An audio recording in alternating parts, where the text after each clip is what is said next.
de entrar al coloquio de paisaje. Ojalá hayan podido ver algunas cosas y hayan podido reflexionar sobre de ello. Yo he reflexionado mucho sobre de ello. Ay, llegué a la conclusión que creo que tenemos que hacer una revolución, ¿no? Una revolución del paisaje, porque creo que estamos quedando cortos en relación a lo que estamos haciendo y el poco reconocimiento que está teniendo la práctica de la arquitectura de paisaje, de la su incidencia política y la cuestión también de la politización de la propia disciplina. No sé, no sé, hay que hacer algo, ¿no? Estoy un poco, no sé, desencantada, triste. O sea, creo que tenemos un panorama de oportunidades impresionante y que estamos quedando por detrás. En primer lugar, porque también los arquitectos están haciendo lo que correspondía a la de paisaje. Entonces, no sé si alguien tuvo oportunidad de ver, que quiera comentar algo.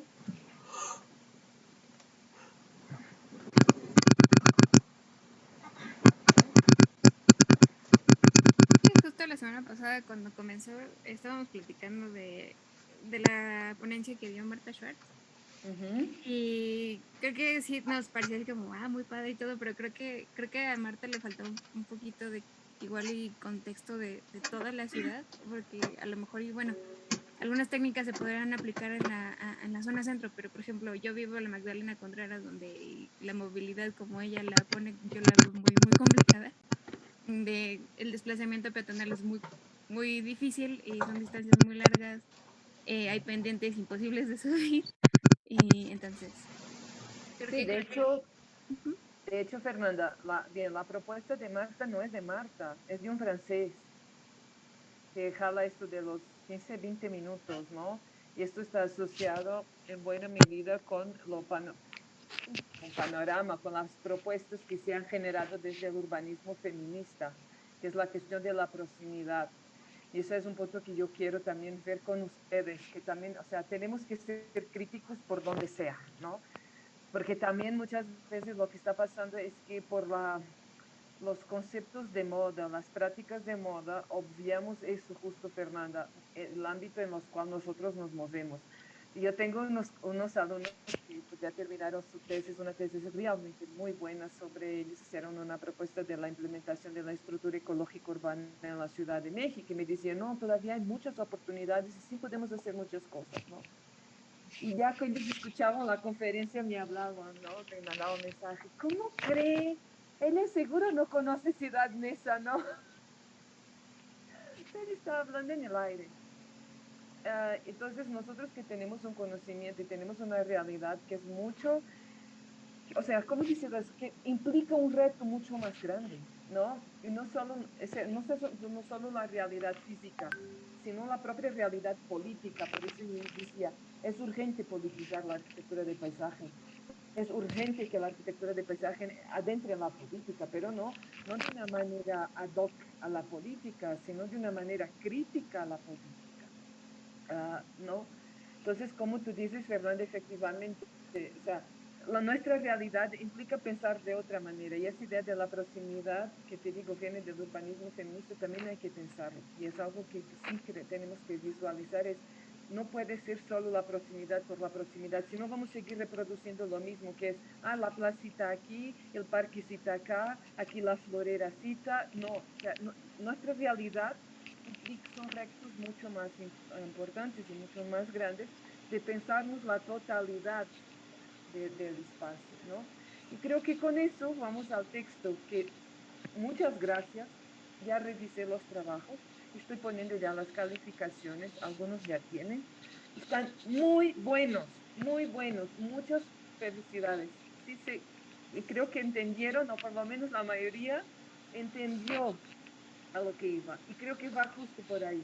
O sea, lo que David Harvey, o sea, cuestiona es justo eso, o sea, cómo estamos correlacionando el proceso social y la forma espacial, ¿no? Y cómo a veces los propios conceptos no nos permitan explicar ciertas realidades, por supuesto que no. Aunque ellos esté hablando desde una perspectiva pues muy anglosajona, ya lo sabemos, nosotros ya estamos hasta el gorro de ser colonializados, ¿no? Ya tuvo, ¿no? Sin embargo, ellos hacen una invitación a que nosotros repensemos también eso.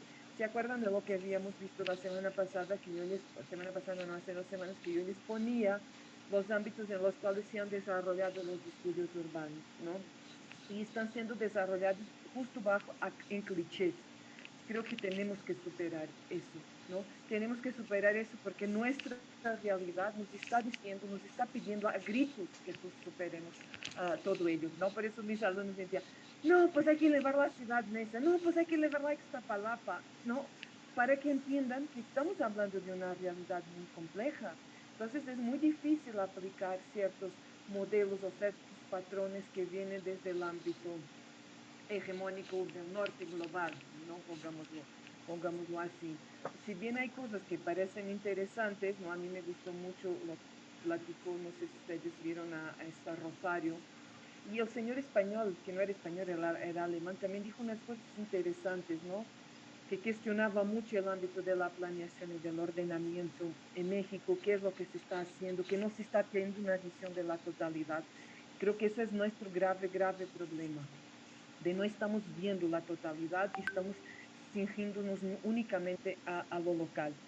Y ahí nos están pasando la pierna.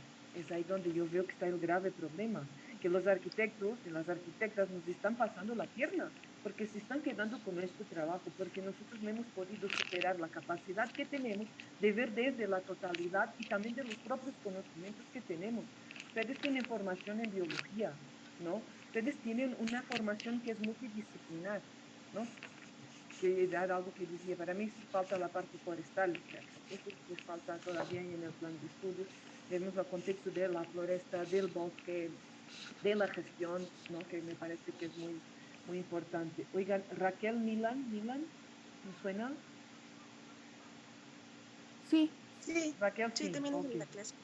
Milan, es que ahora parecía Milan, el apellido no me estaba sonando. Ok, perfecto, muchas gracias. Entonces, vamos por ahí. O sea, lo que nos está diciendo Harvey es invitarnos, ¿no? A cuestionar. Tenemos que ser realmente críticos, ¿no? A veces crítico de la propia crítica, ¿no? Creo que eso es bien importante. Y nosotros tenemos el ámbito de nuestro espacio, de nuestra configuración que nos permite llevar a eso. Por eso es que cambiamos ahora el programa, ¿no? Porque hay necesidad de visualizar otros elementos. Y en ese sentido, Harvey invita a configurar nuestra idea de la imaginación sociológica, que va con los procesos sociales, y la imaginación geográfica, que va con la forma espacial. Entonces, me pareció que podía ser un texto que yo sé, yo reconozco no es tan sencillo. No sé ustedes cómo lo sintieron, pero lo que más me da gusto de todo ello es que ustedes lo entendieron, aún con esa complejidad y con esa dificultad. No sé si alguien quiera comentar algo en relación al texto. A mí me gustaría comentar algo. Pedro. Al final decía que una forma de trasladar la imaginación, bueno, todos los procesos físicos, para evaluarlos junto con un proceso social, era hacer que este proceso físico se transformara en un modelo económico que pudiera encajar en el proceso social para intercambiarlo, transformarlo y los resultados regresarlos al modelo físico. Hasta ahí yo dije, ok, pero luego ya fue cuando empecé a decir como, pero es que entonces no estaríamos analizando todo desde un solo modelo, que era lo que criticaba desde el principio, que era como tenemos que analizarlo las dos partes, como el modelo físico y el modelo social, y al final si todos lo trasladamos al modelo social, ¿dónde queda toda esa información que se pierde al pasarlo a un modelo económico?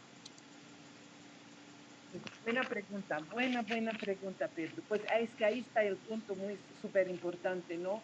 Primero, lo que siempre hacemos es distanciar lo social de lo físico o de lo económico. Y acuérdense de algo que creo que lo habíamos visto en metodología y creo, no sé si en taller lo vimos, no creo que fue en taller, no, porque yo ya no vi en taller, fue excepto la otra vez y era otra escala, era otra dinámica, ¿no? El espacio siempre es social, no se olviden de eso. Por eso es que yo no estoy de acuerdo con esa división, aspecto físico, aspecto no sé qué rollo y social. No, el espacio es social. Y mientras no lo entendamos eso, siempre va a ser difícil, ¿no? intervenir y pensarlo desde otra perspectiva, o sea, de una manera que no sea vertical, porque eso es lo que estamos haciendo, ¿no? En análisis espaciales que son verticales, si ustedes se dan cuenta, porque no es como que los actores están implícitos dentro del proceso, es correlacional, sino los actores es una dimensión más de, no es que sea una dimensión más de, está implícito en ellos, ¿no?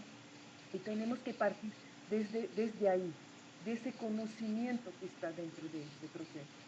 Después, como la base económica, porque Harvey habla de la base económica. Esto es muy importante a nivel de la planeación y del ordenamiento, créanmelo.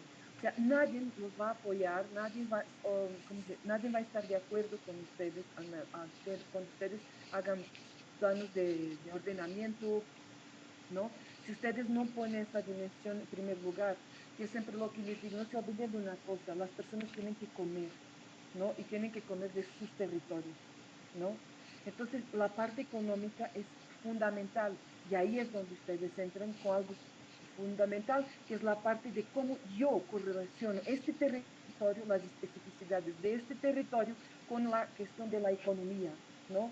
Pensemos, por ejemplo, no sé, imagínense que ustedes tienen una zona que se alaga, ¿no? O sea, que no se puede sembrar, ¿no?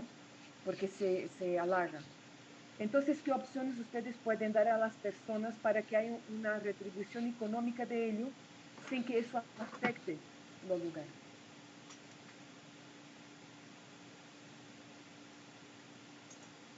Podría ser una zona de bosque, por ejemplo. ¿Y qué podemos sacar del bosque? ¿No? Podemos sacar el pino, podemos sacar la resina, podemos sacar la miel, ¿saben? Entonces, es ahí que está el punto, Pedro, ¿no? Es como yo, desde mi saber técnico, puedo trabajar con el territorio y a partir de ese territorio, pensando siempre que tiene que haber un retorno económico. Por eso es que yo a veces tengo ciertos con la cuestión de la preservación y la conservación, porque son conceptos altamente ortodoxos y tradicionales. Y si ustedes siguen con una comunidad y les dicen, es que esta zona la vamos a delimitar porque va a ser pura conservación, los van a mandar a volar luego, luego. Pero si yo les digo, miren, esta zona es un ecosistema específico, y podemos, si bien adaptado, le podemos sacar algo. No se puede hacer caminos, puedo hacer esto de, ¿cómo se llama? Estos caminos por la naturaleza, que es para visualizar aves, plantas, ¿no? Entonces yo puedo establecer circuitos turísticos, por ejemplo, ¿no? Entonces la gente al tener un retorno económico de eso, sí lo va a cuidar. Si no, van a entrar y van a destruir. Ya vieron cómo es súper importante la parte del trabajo de la negociación, ¿no? Con las comunidades, pero siempre pensando que tiene que haber un retorno económico de ello, pero hacerlo bien, hacerlo de acuerdo a las especificidades de ese territorio, ¿no? Eso es lo que tendríamos que estar haciendo a nivel de la planeación y a nivel del planeamiento. ¿Sí, Rani? Lo que estás diciendo me recuerda a una plática que dieron en el coloquio de Leticia Durán, Ujú.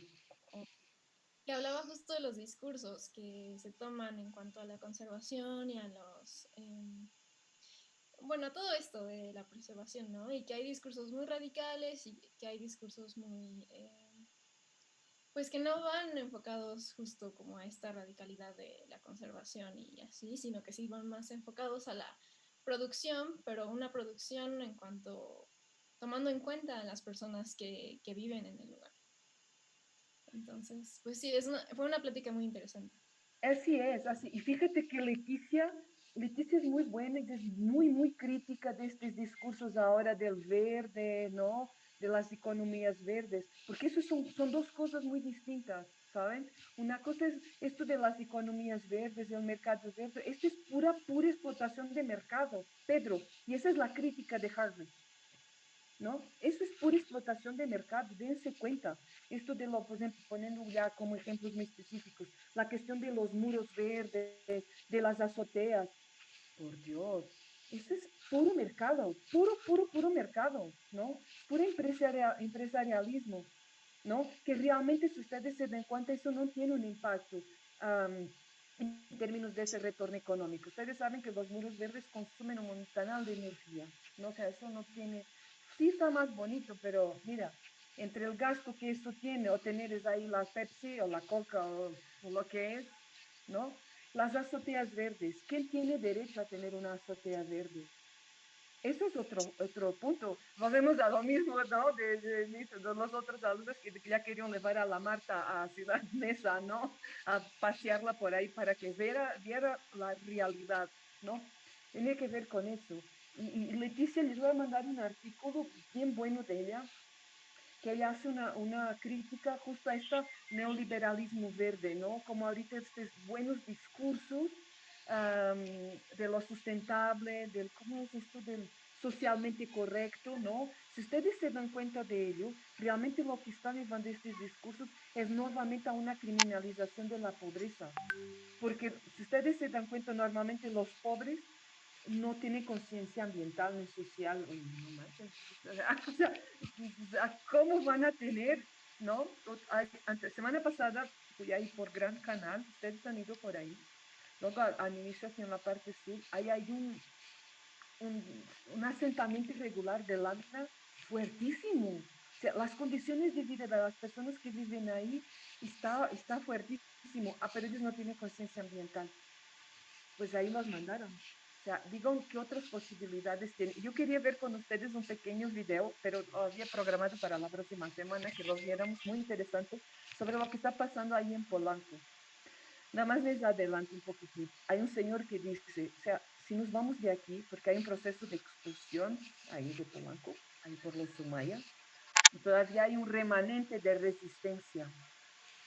Y hay un señor que dice, si nos vamos de aquí, ¿a dónde vamos? Solo nos queda, o nos vamos muy lejos, o nos queda ay, ayúdenme, como ahí del cerro de Chiquito,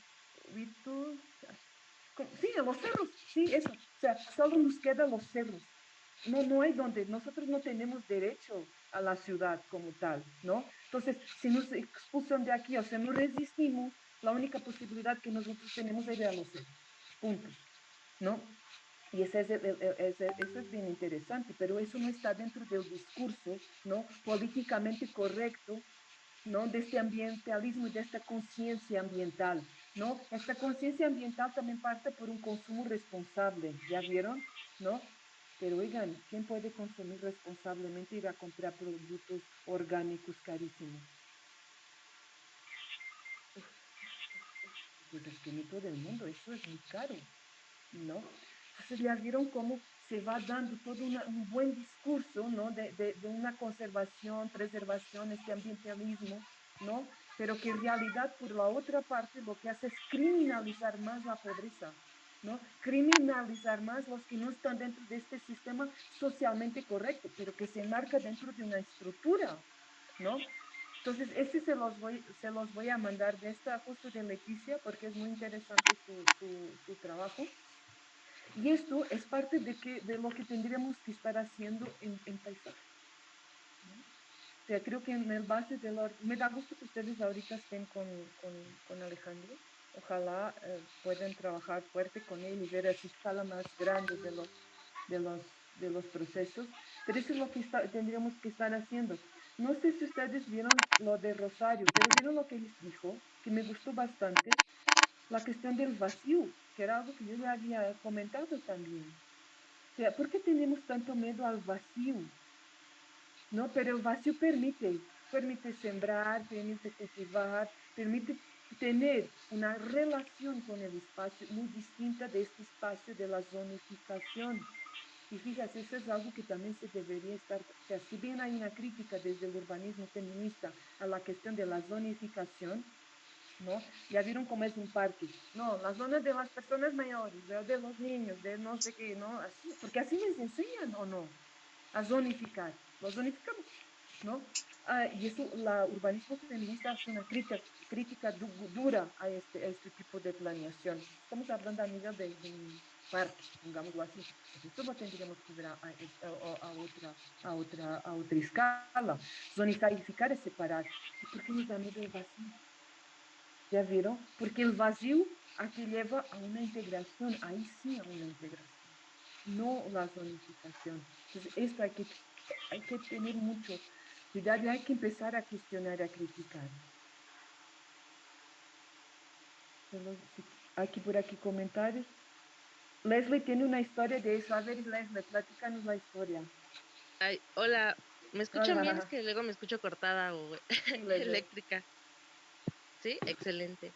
Ah, bueno, pues esta historia nos la contó una profesora cuando yo iba en CCH y Ujú, fue una de sus alumnas, se la contó y fue la que lo vivió justamente. Pues resulta que antes donde estaba la Corimbursa era un restaurante de marisquería y todo eso. Y ujú. pues le iba bien a la familia, pero pues estaba justo enfrente del Sumaya y eso pues como que no le gustó a mucha gente. Y lo que hicieron fue, primero se acercaron y le dijeron como que, oigan, no nos quieren vender de que su casa, porque aparte de ser el negocio era su casa, que si no lo querían vender y que no sé qué. Y la familia dijo pues que no aceptaba porque pues era su sustento y pues ya mucha gente lo conocían y todo. Y, y dijeron, ah, bueno, pues está bien. Para empezar les ofrecieron una miseria. Y sobre todo por donde estaba ubicado, ¿no? Porque era zona súper céntrica y luego ahí era de que en Polanco, bro, pues como creen. Y pues ya, pasa esto. Y después regresan los abogados con unos papeles de que cambio de suelo, o sea, de que decía, no, es que tu asentamiento es ilegal porque esto dice que aquí no puedes construir nada. Y la familia pues se espantó, la familia dijo como que no puede ser, ¿qué vamos a hacer? Y pues la verdad los acorralaron y les dijeron, ¿sabes qué? Yo te voy a ayudar, yo te voy a ayudar, voy a ser tu rescatista, pero ya no te voy a ofrecer lo mismo que te había ofrecido, te voy a tener que ofrecer menos porque es un problemón, o sea, les vendieron esa idea y pues ya, les venden el terreno y todo y esos pinches papeles desaparecieron así misteriosamente, la familia desaloja, tiran toda su casa y su negocio y pues, lo que tenían y construyen el acuario en Bursa que o sea, es de la misma familia. Y, y pues sí, esa fue la historia. Y de hecho, una amiga que vive de que ahí súper cerquita, como a 15 minutos, me lo confirmó y dijo que sí, que fue como muy sonado entre la gente de ahí. O sea, como que no fue mediático, pues por eso mismo, porque ya sabemos de quién era, pero sí, estuvo muy sonado en la colonia esa vez. Ujú.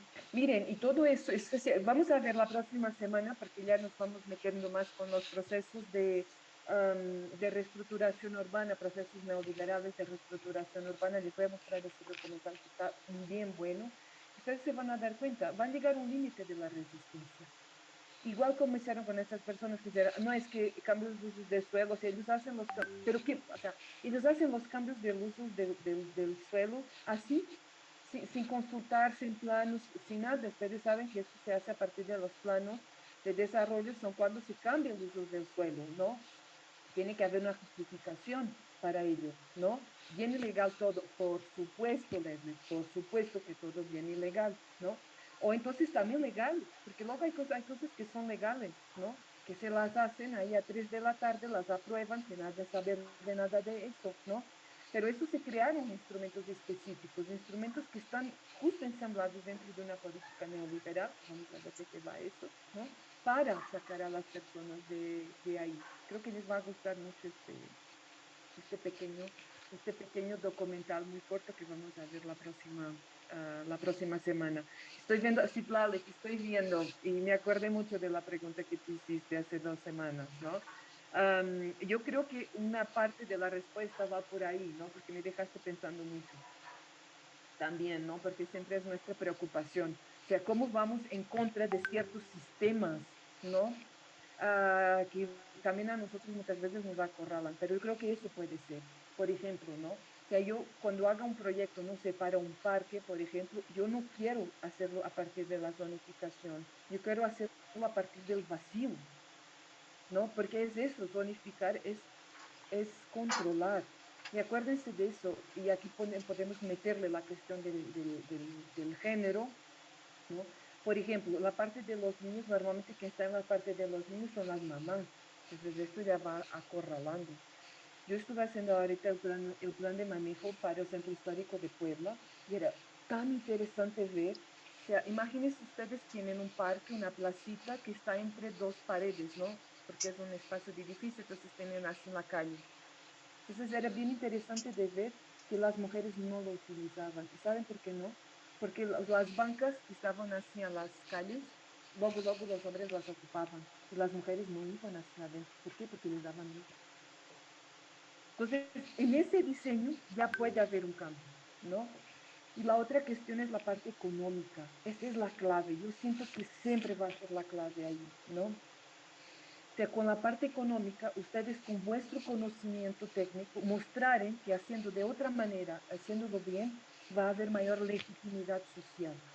Con eso, yo creo que puede ser es como que por donde ustedes le tienen que entrar, porque si no, siempre va a ser complicado cifrarlo, ¿no?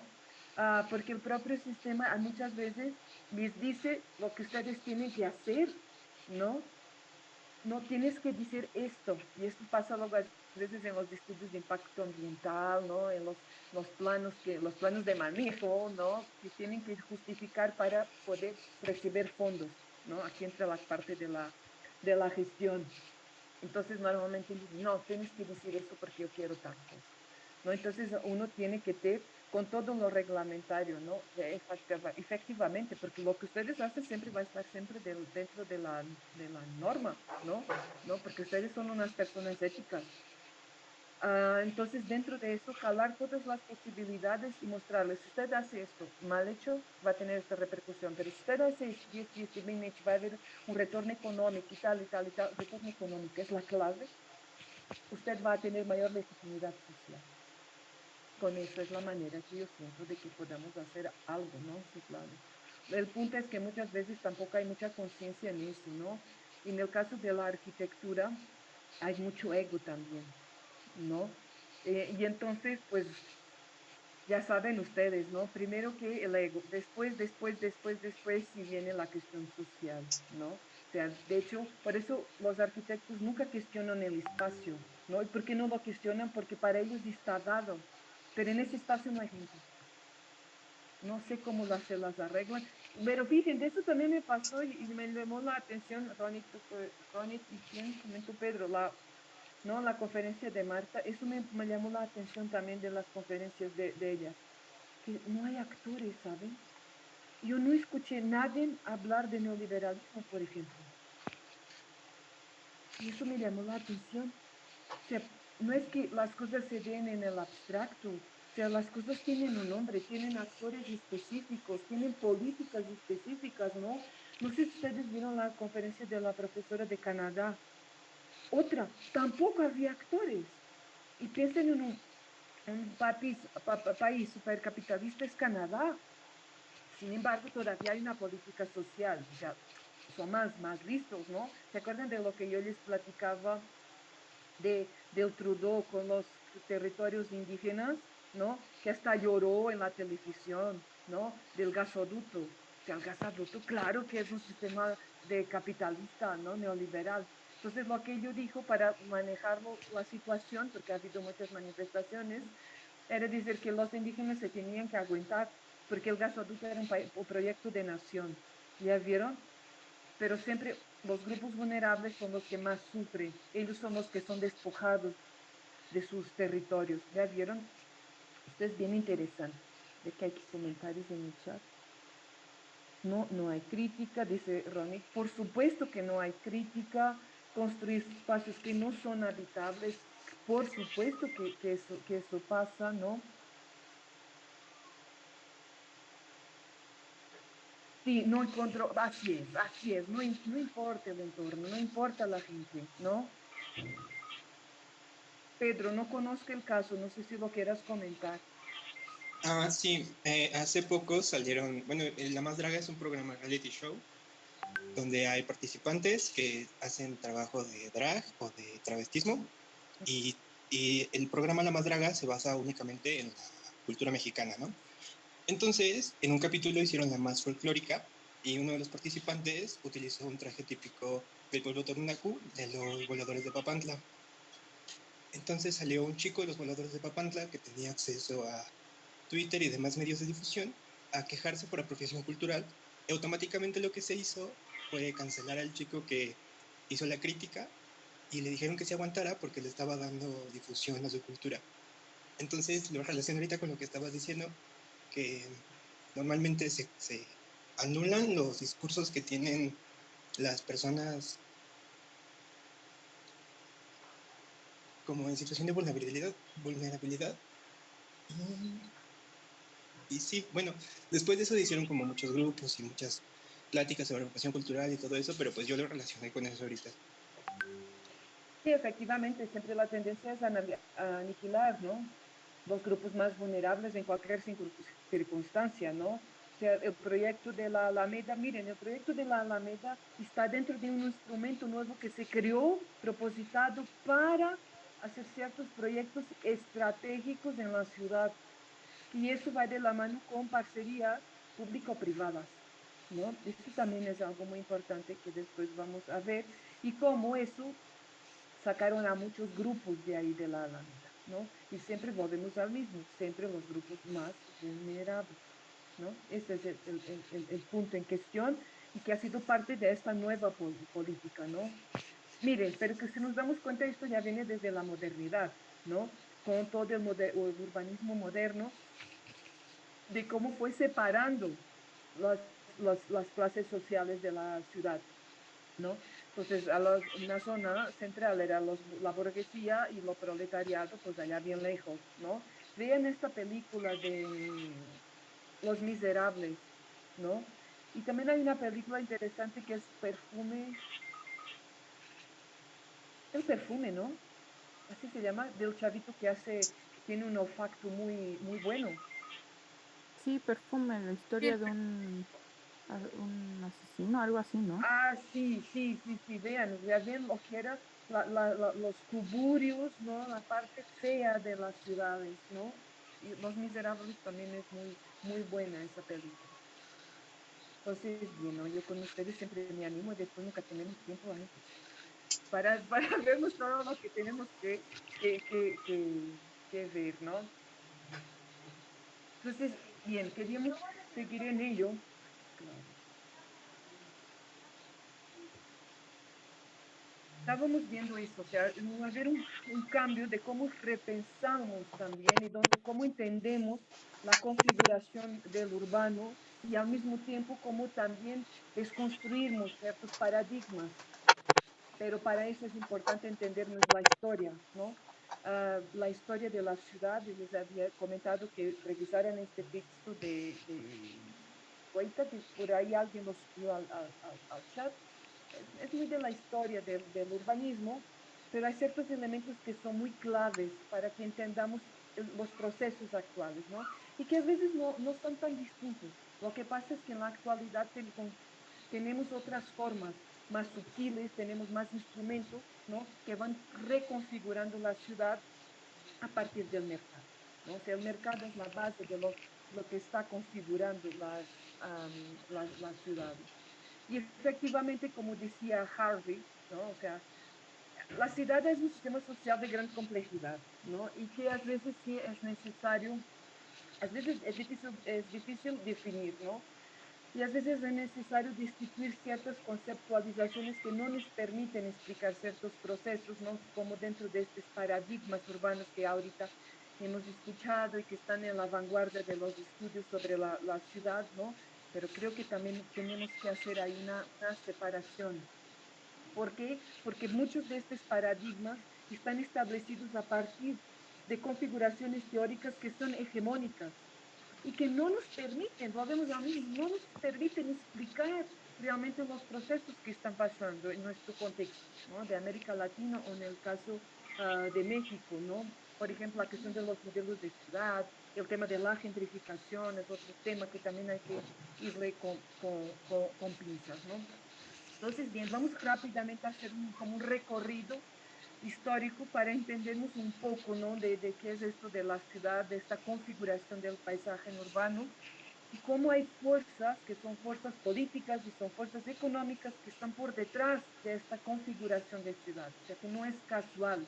Esto que hablamos a veces de la morfología urbana pues la morfología urbana también tiene un sentido político y un sentido económico en la configuración de las ciudades. No es casual, ¿no? Pensemos ahorita, si vamos a ver una imagen de dron ahí de esta zona que ahorita estábamos hablando, ¿no? Del Sumaya, ustedes se van a dar cuenta cómo hay un sentido, ¿no? En la propia configuración de ese espacio, ¿no? De esa área, ¿no? Entonces, bien, la ciudad, y esto creo que es importante, es un fenómeno económico, ¿no? O sea, que no es neutral, ¿no? Y es un fenómeno económico de una fuerza muy importante, ¿no? La ciudad es un sistema social de gran complejidad, ¿no? Esto ya lo hemos visto, ¿no? Y es simultáneamente, eso es muy importante, un fenómeno económico, político y cultural, ¿no? Todo el aspecto está ligado indisolublemente a los demás. O sea, no es, por eso es difícil a veces esta idea de lo disociar. Pero fíjense, aquí yo no puse lo social, porque el social está implícito en él, ¿no? Porque ustedes creen que existiría espacio, existiría ciudad sin la gente, pues no. Entonces, está implícito, está ahí, está así, va hacia adentro, ¿no? Dos grandes momentos, ¿no? Revolucionarios en la historia del desarrollo de las sociedades humanas que corresponden a las fases de importancia decisiva para la historia del fenómeno urbano, ¿no? Uno es la revolución neolítica, y esto tiene, fíjense, tiene que ver con el desarrollo de la agricultura, perdón. Ya vieron cómo hemos ido cambiando, es tan triste, ¿no? Como la revolución neolítica fueron más listos que nosotros, ¿no? En el sentido de que se promovía la cuestión de la alimentación. Iniciado por lo menos 8.000 o 9.000 años antes de Cristo, y el otro paraguas fue la revolución industrial, ¿no? En el siglo XVIII. Esto ha sido clave y sí, y ha perpetuado hasta la actualidad. El crecimiento urbano se vuelve más general al punto de que los países más desarrollados, aproximadamente 2/3 de la población vive en la ciudad, en aglomerados superiores a 500.000 habitantes. Mira, este mapa es del Banco Mundial, ¿no? Y es bien interesante. Y cuando uno visualiza esto, ¿qué ve? ¿No? ¿Qué salta luego hacia la vista de este mapa?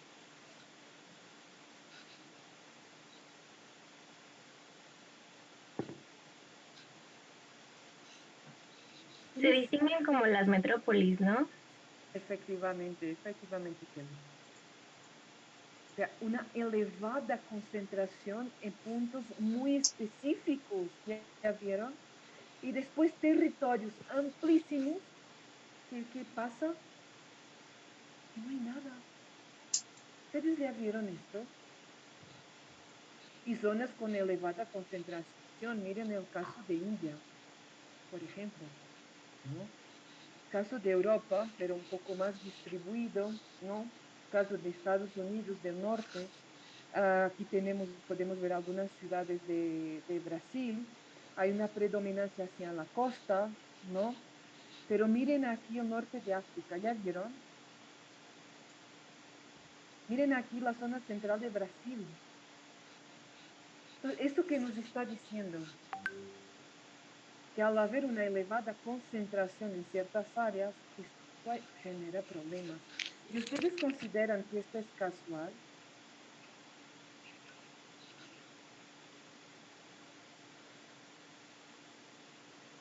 ¿Por qué en el norte global hay una distribución más amplia que en el sur global?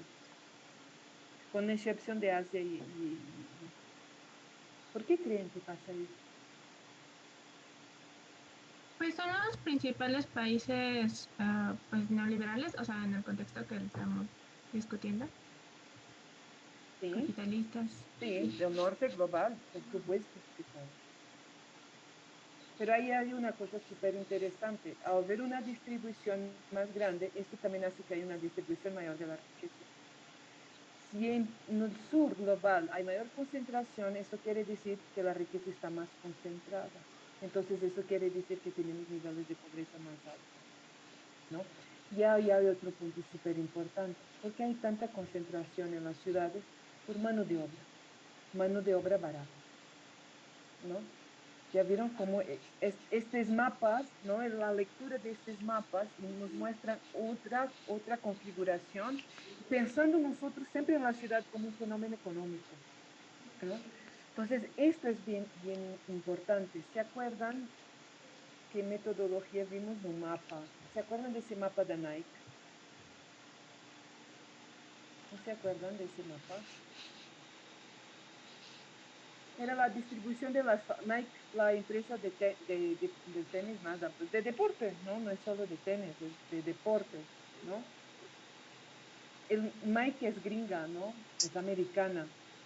Pero qué curioso que Nike no tenga ninguna fábrica en Estados Unidos. ¿No les parece curioso? Todas las fábricas de Nike están justo en las zonas de alta concentración en los polos urbanos.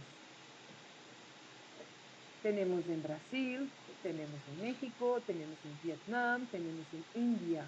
Pero lo que decía India y Asia, ahí es la excepción, ¿no? ¿Y eso por qué? Porque es donde hay mayores concentraciones de población en las ciudades, ¿no? Es donde la mano de obra es más barata. Y claramente con la entrada del neoliberalismo y la abertura de los mercados, ¿no? Entonces no hay como represalias o no hay como las aduanas o las empresas ya no tienen limitaciones. Por eso se vienen al sur global, porque ganan muchísimo más. Un niño en India está cosiendo un tenis de Nike que a lo mejor gana 50 centavos por coser un tenis de Nike y ese tenis de Nike después se va a vender a cuánto quieren, a $100. Ni idea, ¿no? ¿Ya vieron? ¿Quién está ganando con esto? Los países capitalistas, ¿no? Sí, claro. ¿Quién está ganando con esto? Pues el norte global, ¿no? Porque tiene esa capacidad, ¿no? De generar plusvalía, ¿no? A partir de la explotación de la mano de obra del sur global, ¿no? Donde hay mayores concentraciones de aglomeraciones en las ciudades, ¿no? Y donde el campo, ¿no? Se está completamente empobreciendo, ¿no? El caso de México, ¿no? Tenemos un grave, grave problema en México, ¿no? Incluso por la cuestión de las políticas, porque no hay una política hacia el campo. ¿Ya vieron? Y vamos a tener problemas de soberanía alimentaria fuertes de aquí por unos años, incluso por los cambios del uso del suelo. Les voy a contar algo. No sé si ustedes, ¿qué están trabajando en proyectos? ¿Qué son están trabajando? Como a través de un río en Tlaxcala. ¿Están trabajando Tlaxcala? Sí, Ah, un ok, río. ok. Ok. Mire, les doy el ejemplo de Oaxaca. Yo pensaba que ustedes estaban trabajando Oaxaca. Permíteme un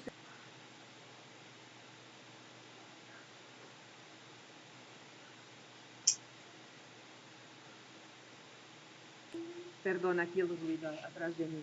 Mire, en el caso de Oaxaca, se está cambiando la producción del maíz. Fíjate, esto es grave, esto es muy grave. Se está cambiando la producción del maíz por producción de agave.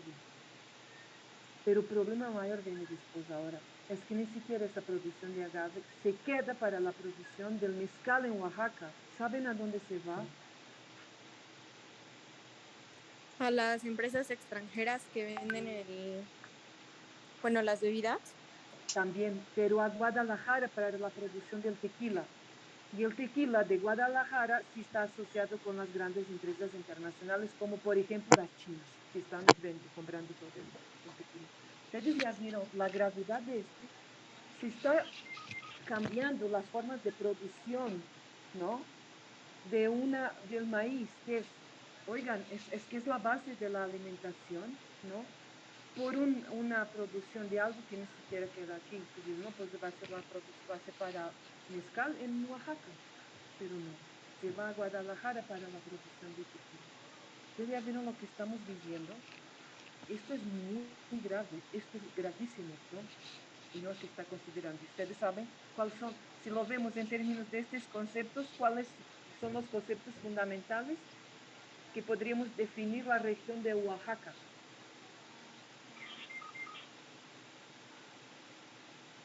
Pobreza. Así es, Mariana. La pobreza y la segregación son los dos elementos fundamentales que caracterizan la región. ¿Qué va a pasar con este cambio de producción? Aumentar más la pobreza. Y le va a dar en la torre, ¿no? También al mismo paisaje. Ahora ponemos en términos del paisaje y los sistemas tradicionales de producción.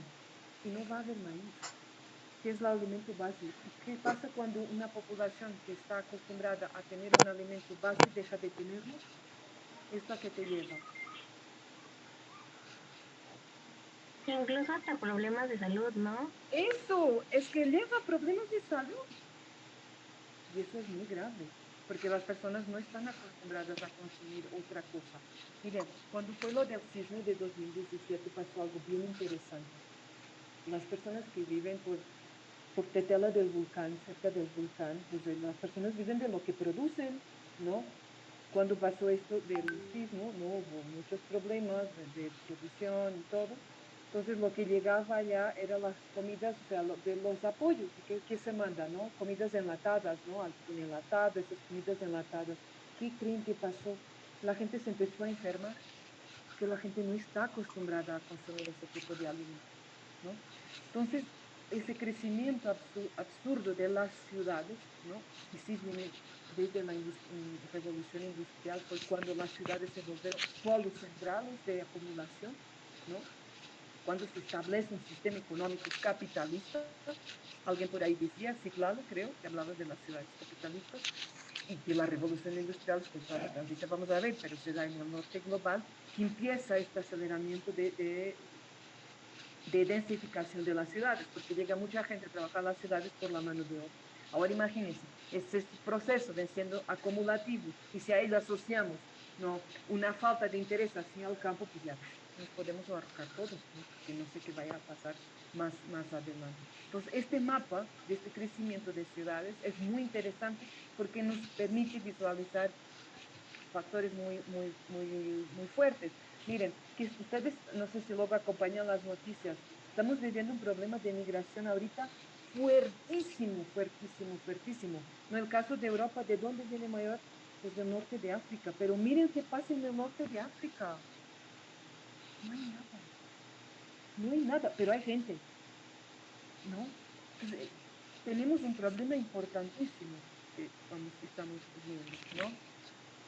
Entonces, bien, la revolución industrial, como les comentaba, ¿no? Esta línea divisoria en el urbanismo y en las formas de hacer ciudad, ¿no? Es clave, sobre todo porque llega muchísima gente a vivir en las ciudades y se empiezan a generar zonas de elevada pobreza y problemas de salubridad muy importantes, ¿no? Después viene este movimiento del higienismo y al norte se ve más concentrado, aquí, ¿no? Los movimientos del higienismo, porque la cuestión de la peste, la cólera, todas las enfermedades que venían, ¿no? Por la falta de salubridad de donde la gente vivía es muy fuerte. Oigan, hay un libro muy interesante de Peter Hall que se llama Las ciudades del mañana, que justo describe eso, que no había saneamiento básico, la basura se aventaba a las calles. Vean esa película de Los Miserables, bien, y el perfume también muestra por ahí escenas interesantes, ¿no? De cómo eran esa vida, ¿no? Entonces es una época de grandes transformaciones en el ámbito tecnológico, económico, social y cultural que tuvo su epicentro en Inglaterra, ¿no? O sea, Inglaterra fue el más, ¿no? De la revolución industrial. Y claro que el avance de la tecnología fue muy importante porque fue lo que permitió acelerar los procesos de producción, ¿no? Que anteriormente eran manuales y se vuelven tecnificados, ¿no? Con la revolución industrial, la industria y las actividades manufactureras sustituyeron al trabajo manual, ¿no? Esto supuso la mecanización de múltiples procesos productivos, ¿no? La cuestión de la fábrica, todo lo que tenga que ver con productivos tiene que ver con esto, con la producción porque luego hay, ustedes ahora han escuchado seguramente la cuestión productiva y la cuestión reproductiva, ¿no? Ahorita que andamos ahí todos metidísimos, ¿no? Con la cuestión de la teoría feminista y las cuestiones de género, las cuestiones reproductivas tienen que ver con la reproducción del ser humano y la productiva tiene que ver con la producción de bienes. y la eliminación de numerosos puestos de trabajo, ya que dichas tareas pasaron a ser realizadas por máquinas. Oigan, ¿ustedes no les gusta ver a Charlie Chaplin? No, no, ya no es de vuestro tiempo, ¿verdad? Ah, o sea, en mi tiempo pasaba Sí. a Sí, televisión pequeños sketches, ¿no? Y justo habla hay un sketch que se llama La Fábrica, está súper interesante. Vean, el cuate era muy bueno, o sea, era muy crítico. Ustedes, cuando uno ya ve así minuciosamente, muy, muy interesante. Vean, porque habla de eso, de la maquinización, de los procesos de producción. Está muy interesante. La revolución industrial se compuso de dos etapas bien diferenciadas, ¿no? La primera se dio entre los años de 1750 y 1840 y la segunda entre 1880 y 1914, que creo que la segunda fue la más imponente al nivel del urbano, ¿no? Ambas pueden ser analizadas a través de cambios puntuales que se gestaron en las sociedades. En principio existió una transformación demográfica, ¿no? Con el traspaso de la población rural a las ciudades y las migraciones internacionales. Eso fue realmente muy, muy importante. Luego tuvo lugar un gran cambio económico con la producción en serie y el surgimiento de las grandes empresas, lo que contribuyó a afianzar al capitalismo. Aquí es importante mencionar que esto va de la mano con un cambio de poder, ¿no? Venimos de un poder monárquico y ahorita pasamos a un poder supuestamente más democrático, ¿no? Que vino con la Revolución Francesa, a un régimen más democrático, pero que ustedes se dan cuenta va a ser un régimen que se asume por una clase social que es la burguesía, ¿no? Ustedes saben que la burguesía, no sé cómo se les daba en las clases de historia, de primaria, ¿no? La burguesía era en esta estratificación la que se dedicaba al comercio. Entonces, claramente que la revolución industrial va a ser algo bien importante para esta clase social. Entonces, la primera revolución industrial, ¿no? Como les comentaba hace rato, se da en Reino Unido, sin embargo, fue un proceso que desencadenó cambios en todos los países y que estuvo basado en el liberalismo económico. O sea, justo lo que apoyaba la burguesía era la liberalización de los mercados. Claro que no son tontos, ¿no? En esta posibilidad, ¿no? De llegar, de expandir, ¿no? Sus productos a otras partes, ¿no? Y esto sin limitaciones, como por ejemplo aranceles, tipo aranceles, ¿no? Que son los impuestos uh, que se tenía que pagar. Entonces, si el libre mercado, ¿no? Yo puedo expandir mis negocios, ¿no? Esto es parte del liberalismo económico que defiende la burguesía. La razón fundamental por la que comenzó en este país, en Reino Unido, posiblemente sea que era una sociedad abierta y preparada para los cambios, pero también era una sociedad con una alta aristocracia, ¿no? Y que poseía grandes hacinamientos de hierro, fíjense, gracias a los cuales fue posible desarrollar la maquinaria necesaria para poner en marcha la industria.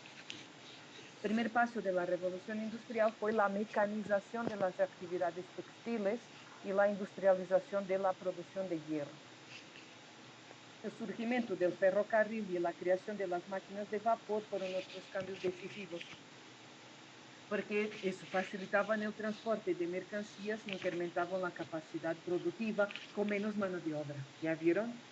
Y es ahí donde uno tiene mayor excedente. O al revés, que es lo que les digo ahorita, que ahorita tenemos como ejércitos de reserva en términos marxistas, lo podemos tomar en las ciudades, ¿no?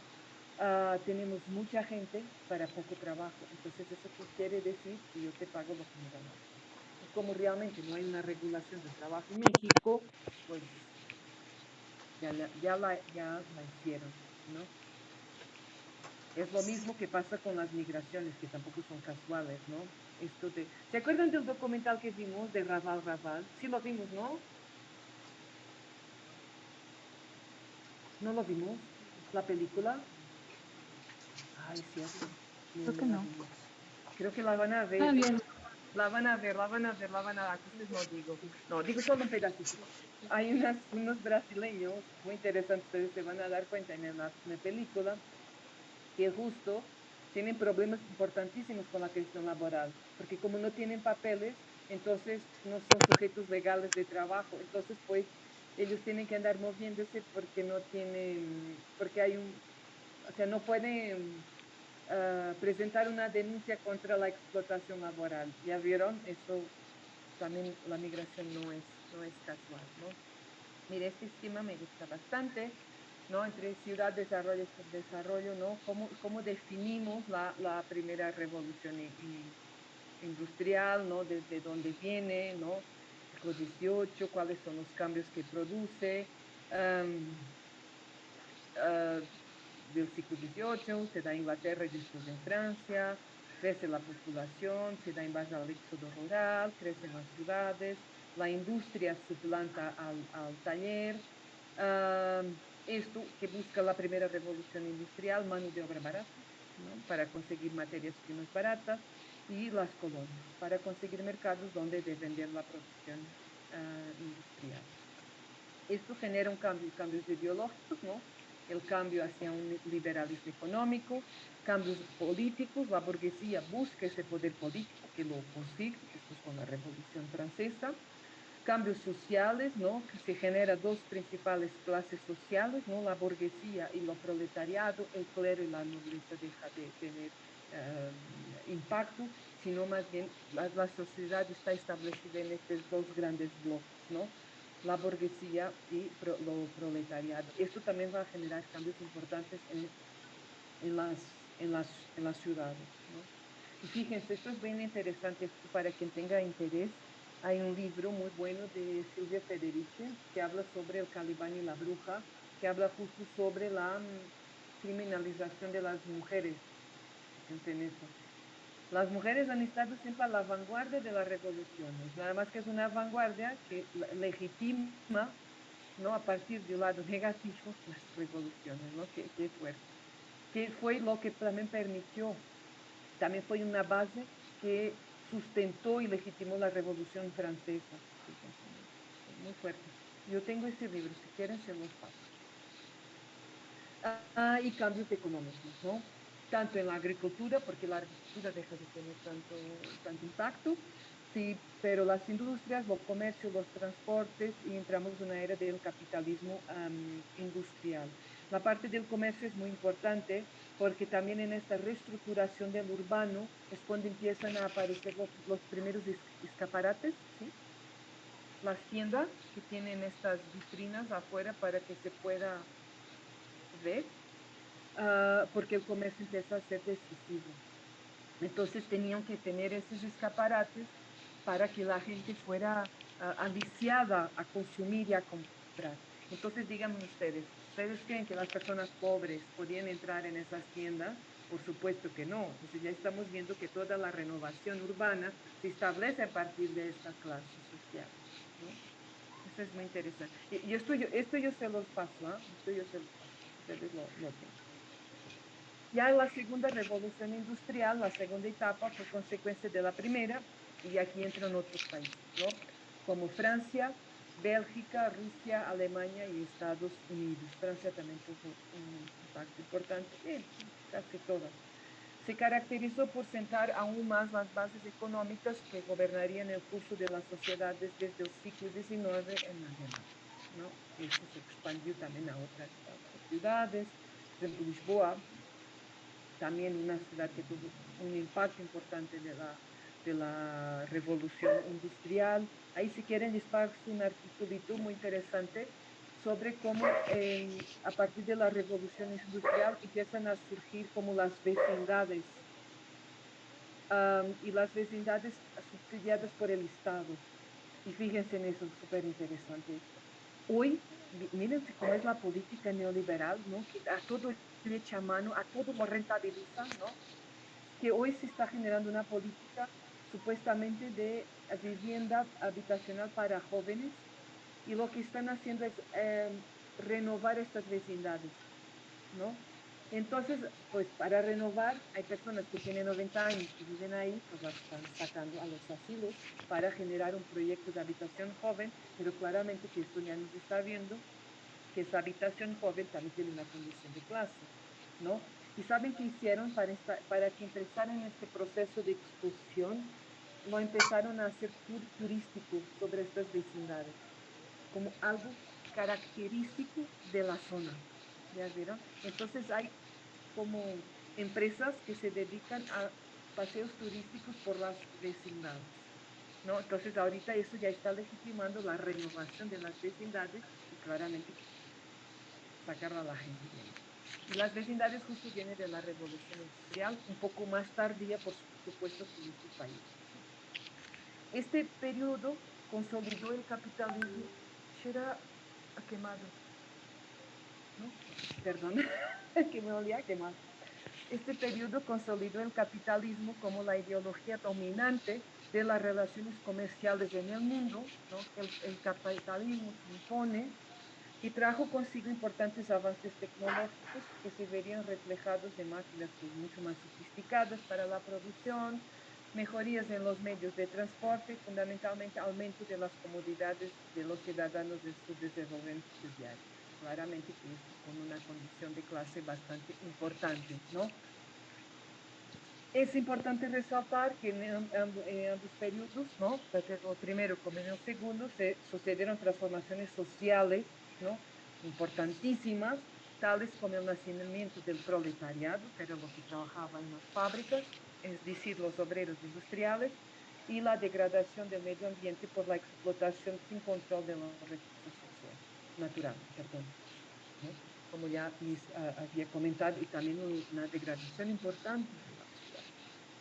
Paralelamente a la aparición del proletariado, se conformó otro grupo social, ¿no? Que ya habíamos visto en el esquema, identificado con el nombre de burguesía industrial, el cual englobó a los grandes empresarios y a aquellos que se quedaron con el poder y los beneficios económicos derivados de este proceso histórico. O sea, volvemos a lo mismo, o sea, se vuelve la riqueza, la concentración a las manos de una clase social, aun cuando alegaban una necesidad de destitución de poderes, ¿no? Pasar del monárquico, ¿no? Donde el rey es la figura central, ¿no? Muy vertical, a un proceso que ellos aclamaban mucho más democrático, cero, nada, ¿no?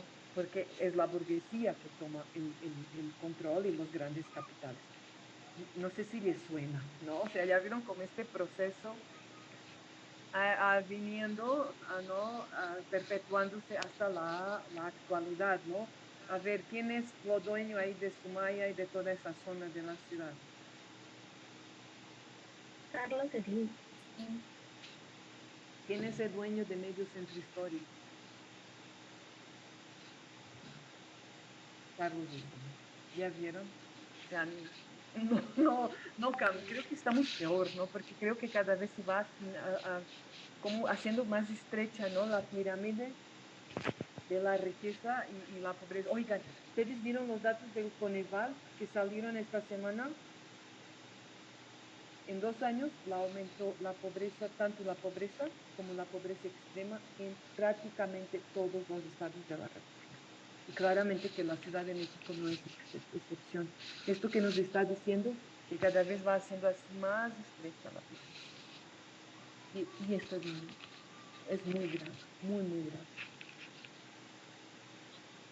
Miren, sí, esto es importante, puntos fuertes de la revolución industrial, no me voy a detener, ah, la revolución agrícola, ¿no? O sea, el cambio en las técnicas modernas de trabajar el suelo y la modernización de los sistemas de cultivo, ¿no? Pero también trajo consigo el aumento de la producción también por los pesticidas, ¿sí? Por los químicos, ¿no?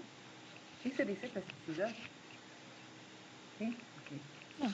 El desarrollo del capital comercial, ¿no? Reglas para sistematizar el trabajo, relación entre empleadores y trabajadores, se volvió estrictamente laboral y tuvo como único objetivo la obtención de beneficios, ¿no? La incorporación de la maquinaria y cambios sociodemográficos o demográficos sociales importantísimos, ¿no? dado los cambios provocados por los nuevos medios de transporte y comunicación, muchas personas se concentraron en la ciudad, ¿no? Ya vieron el mapa, desde ahí, para trabajar en las fábricas. El resto se enfocó en las zonas agrícolas que había implementado los cambios de los que ya habíamos comentado. Um, y estos son los 3 puntos fundamentales. En términos de la industrialización y la modernización, claramente que esto también marca desequilibrios importantes y va nuevamente estableciendo una diferenciación importante entre el norte global y el sur global, ¿no? Y que desde ahí se ha gestado cada vez procesos de diferenciación mayores, ¿no? Después vienen las agencias de cooperación y una serie de cosas, ¿no? Y que lo que nos han hecho es afundarnos cada vez más con el endeudamiento que tenemos a las organizaciones internacionales y al Banco Mundial y no sé cuándo vamos a pagar la deuda, ¿no? Aunque también ha pasado en Europa, en el norte global, pero sobre todo con los países del sur, ¿no? Portugal, España, Italia, ¿no? Y Grecia, ¿no? Sí se acuerdan de 2008, ¿no? La crisis fortísima, ¿no? Entonces, aunque extendiendo sus efectos indirectos a la totalidad de las sociedades mundiales, claramente que esto envolvió un número relativamente limitado de países, ¿no? Que agrupan una cota largamente minoritaria de la población mundial. Claro que esto se da con particular énfasis en algunas ciudades, no en todas. Las ciudades capitalistas, como bien dice, situadas. En contrapartida, el proceso de urbanización, sobre todo en el siglo XX, no se limitó, esto es súper importante, a envolver los países industrializados. Esto sí se expandió la urbanización, pero se fue extendiendo progresivamente y siempre con fuerza creciente a los que se encuentran en condiciones de desventaja económica, alejándose de sus modelos sociales y los patrones de vida del mundo desarrollado, como es, por ejemplo, el caso del sur global, América Latina, Sudáfrica, Asia y India son los más afectados en términos de las diferencias sociales, ¿no? Estas diferencias, miren cómo es interesante. En el sur global, la población aumenta y crece la concentración en las ciudades de mayores dimensiones. En el norte global hay un crecimiento mucho más lento y hay un proceso de redistribución. Y esto cambia. Esta es la clave, ¿no? Era lo que vimos en el mapa, ¿no? Entonces, esta concentración de las ciudades hace una concentración de la riqueza también. Miren esto es solo para que veamos, ¿no? Las tasas de crecimiento que se da en la comunidad europea, en los países industrializados en el tercer mundo. Me duele mucho decir, pero estamos en el tercer mundo, ¿no? Como fue una tasa de crecimiento muchísimo más grande. Aquí las fechas es un poco más tardado, por supuesto, pero esto también tiene que ver con procesos que a ratito los vamos a ver, pero esto es muy importante, o sea, que hay una tasa anual de crecimiento de la población urbana del 4%, es muchísimo, ¿no? Y miren, del 60 al 91 creció muchísimo, ¿no? Hasta en relación con el mundo. Entonces viene el conjunto de las relaciones económicas, al conjunto de las relaciones económicas y políticas de señal capitalista asociados con la revolución industrial colocaron en movimiento una compleja estructura de desequilibrios a escala mundial, por supuesto, ¿no? Saulés, Diana Saulés es nuestra, ¿verdad? Sí. Okay. Gracias, perdón. Que incidió profundamente de modos diferenciados en las diferentes partes de nuestro planeta en factores de crecimiento urbano, ¿no? Y aquí, en términos de los tipos de ciudades, hay dos órdenes de factores, ¿no? La profundidad histórica del urbanismo, y esta aquí se dice, ¿no? Que la ciudad actual es producto de una larga sedimentación de caracteres morfológicos y culturales, no acumulados a los largos de los ciclos. Así hay áreas en las cuales existe una continuidad del fenómeno urbano, mientras el fenómeno es reciente, producto de la colonización europea, ¿no? Y también se eleva, y la segunda es la grande parte del continente americano y África subsahariana. Esto es bien importante, ¿no? Que a veces no se desconoce, no se reconoce. ¿No? Y creo que eso es muy importante. Y creo que también pasa por ahí la invitación de Harvey, ¿no? El cuestionamiento que hace Harvey de los conceptos y de cómo estamos mirando los procesos, ¿no? Es que claramente este proceso de industrialización sí tuvo factores importantes o determinó cómo estas ciudades del norte global tuvieron influencia y marcaron pautas de configuración hacia al sur global, ¿no? Y ahí estamos los procesos diferenciados de colonización, ¿no? Que si ustedes se dan cuenta, por ejemplo, pensar el caso de patrimonio. Si ustedes se dan cuenta, nosotros definimos patrimonio a partir de la definición de patrimonio que nos da la UNESCO. Y la UNESCO se basa en el patrimonio del norte global. No es nuestra definición de patrimonio, pero nosotros asumimos ese patrimonio y desconocemos nuestro patrimonio. Eso es fuertísimo, fuertísimo, ¿no?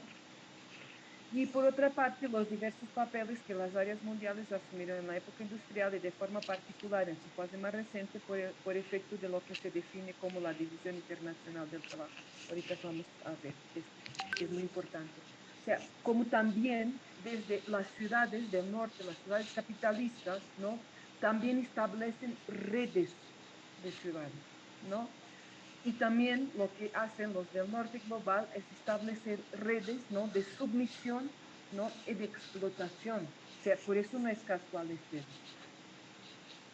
estos datos. O sea, hay un propósito también en ello, ¿no? Pues como ustedes saben, tenemos mucha influencia del norte global. O sea, nuestras políticas están influenciadas por el norte global. Nuestra estructura está influenciada por el norte global. Todo lo que hacemos está influenciado por el norte global, aun cuando pensamos que son estructuras que vienen desde América Latina, pero son agencias que son financiadas por el norte global, sobre todo Estados Unidos, que les cuento, ¿no? Entonces, todos los movimientos que sí. ¿Qué es el norte global, perdón? Perdón, Abril. ¿Qué es el norte global o cómo? Ya, Estados Unidos y Europa, las grandes potencias. Ah, ok, ok. Norte, América del Norte y Europa. Eso es cuando hablamos del norte global. Pues y ahí a la excepción tenemos Asia y India, que también están hacia el norte, pero están así más al sur, ¿no? La condición social, pues ustedes conocen el caso de India. Yo creo que India debe ser uno de los países más pobres, ¿no? Que existe, o sea, es un nivel de pobreza, una cosa extrema, ¿no? Pero también hay un sentido ahí. Esto, el caso de India es bastante particular. Yo creo que tiene que ver con la cuestión espiritual de ellos, ¿no? Como les vale gorro, nadie les pone mano, pues se mueren ahí todos, ¿no? Entonces es bien interesante porque ellos sí no se ajustan a las lógicas globales. Por eso el nivel de pobreza tan fuerte que tiene, ¿no? Pero pues les vale todo. Y a lo mejor ellos son los que tienen la razón, pero es extremo, es extremo, ¿no? Entonces, también ese norte global, acuérdense del mapa de Nike, ¿no? Ese mapa de Nike a mí me parece estupendo, ¿no? Como desde el norte, ¿no? Se apropian del sur, pero ¿de qué se apropian? De la mano de obra, ¿no? Esto es bien importante, ¿no? Entonces, aquí entrando un poco en esta idea del urbanismo en el sur del mundo, ¿no? Hay varios abordajes interpretativas, ¿no? Y fíjense, y modelos explicativos del crecimiento urbano, ¿no? Por un lado tenemos este modelo de Adam Smith, ¿no? Que modelo funcionalista y la teoría de la modernización. Estos son los modelos clásicos, ¿no? Los que se ha trabajado más en los estudios urbanos, de interpretación de cómo fue creciendo las ciudades. Adam Smith era un economista de lo más neoclásico que pueda existir, ¿no? Uh, y más capitalista que existe, ¿no? Entonces, lo que ellos dicen, sí, ellos habla de este modelo que define, que establece cómo que los suelos se dividen por funciones, ¿no? la habitacional, la agrícola, ¿no? Y entonces ellos van diciendo va, que el modelo se va estableciendo a partir de esas funciones, ¿no? Sí, sí, se establece a partir del liberalismo en la teoría económica clásica y neoclásica, ¿no? Adam Smith es un economista neoclásico, positivista, ¿no? Lo que importa es sacarle la renta, ¿no? Lo más que se pueda. Después también dentro de los modelos explicativos del crecimiento urbano tenemos el análisis marxista y otros modelos analíticos, ¿no? Que hace referencia al carácter desigual del desarrollo económico y en las condiciones del capitalismo industrial, la división internacional del trabajo y hace una crítica a lo desarrollismo, que no hace Adam Smith, ¿no? Que Adam Smith no habla de la desarrollo desigual, ¿no? Por eso miren, lo saben, los modelos funcionalistas, los modelos de la zonificación, ¿no? Y viene desde ahí, desde la economía neoclásica, imagínense, ¿no? De lo máximo explotación. Entonces, por ahí ya vamos teniendo algunos tips, ¿no? De qué va esto, ¿no? ¿Y a qué nos referimos, ¿no? En el caso, como nos define los análisis de corte marxista que hablan de la División Internacional del Trabajo, um, ¿esto a qué nos referimos cuando hablamos de eso, no? O sea, lo que nos dice el análisis marxista, ¿no? Es que esta división internacional del trabajo habla del desarrollo de las sociedades occidentales basadas en las relaciones de producción capitalista, ¿no? Y puso en acción por medio del alargamiento de los mercados y la competitividad entre los estados nacionales un proceso que sustenta la atribución a varios países y regiones del mundo de una especialización productiva que los coloca en posiciones desiguales en el ámbito de una jerarquía internacional. Entonces tenemos aquí los países hegemónicos versus los países dependientes. Nosotros no solo damos mano de obra barata, ¿qué damos también? ¿Qué tenemos mucho? Recursos naturales. Justo eso, tenemos muchísimos recursos, ¿no? Que se dan cuenta, entonces, pues hay que subsidiar ese desarrollo, ¿no? O sea, hay que subsidiar los países desarrollados a partir de las manos de obra barata y a partir de los recursos que nosotros disponemos, ¿no? Hay por ahí tipo un cartoon que tienes el mapa pues de toda América, América del Sur, América Central, América del Norte, y hay una cueva como si hubieran excavado toda la América del Sur y América Latina, América Central, ¿no? Y hay una montaña así en América del Norte, ¿no? Y está muy interesante ese cartoon porque es cierto, ¿no? Y esto es algo que si ustedes se dan cuenta se perpetúa hasta la actualidad, ¿no? Por ejemplo, el caso de las mineras, ¿no? Que nos están llevando hasta todo, hasta la ropa, nos van a dejar ahí encuerados, ¿no? Y esto es posible por esto, por la liberalización de los mercados, ¿no? O sea, las empresas canadienses de México creo que pagan una pequeña cuota de extracción. La misma empresa canadiense en Canadá tiene que pagar no sé cuántas mil cotas por extracción. ¿Ya vieron la diferencia? Entonces es posible. No les conviene venir a México, que además pagan al valor de la mano de obra en México que en Canadá. Por supuesto, ¿no? Miren, hay un autor muy bueno que se llama Emmanuel Wallenstein, que es sí, es un sociólogo, un teórico social muy bueno, ¿no? Que ello dice el sur, que habla de la concentración, ¿no? Una concentración postcolonial de las actividades económicas dependientes del capitalismo internacional. Filiales nacionales de los bancos seguros, sociedades financieras, industrias multinacionales atraídas por el bajo costo de la mano de obra. O sea, por eso vienen a América Latina, a lo sur global, ¿no? ¿Qué es esto de la División Internacional del Trabajo y por qué se vuelve tan importante con la revolución industrial, ¿no? Y con los cambios que se van estableciendo entre el norte y el sur global? Es aquella que corresponde al proceso de producción mundial entre países y regiones mediante la especialización en la elaboración de determinados bienes.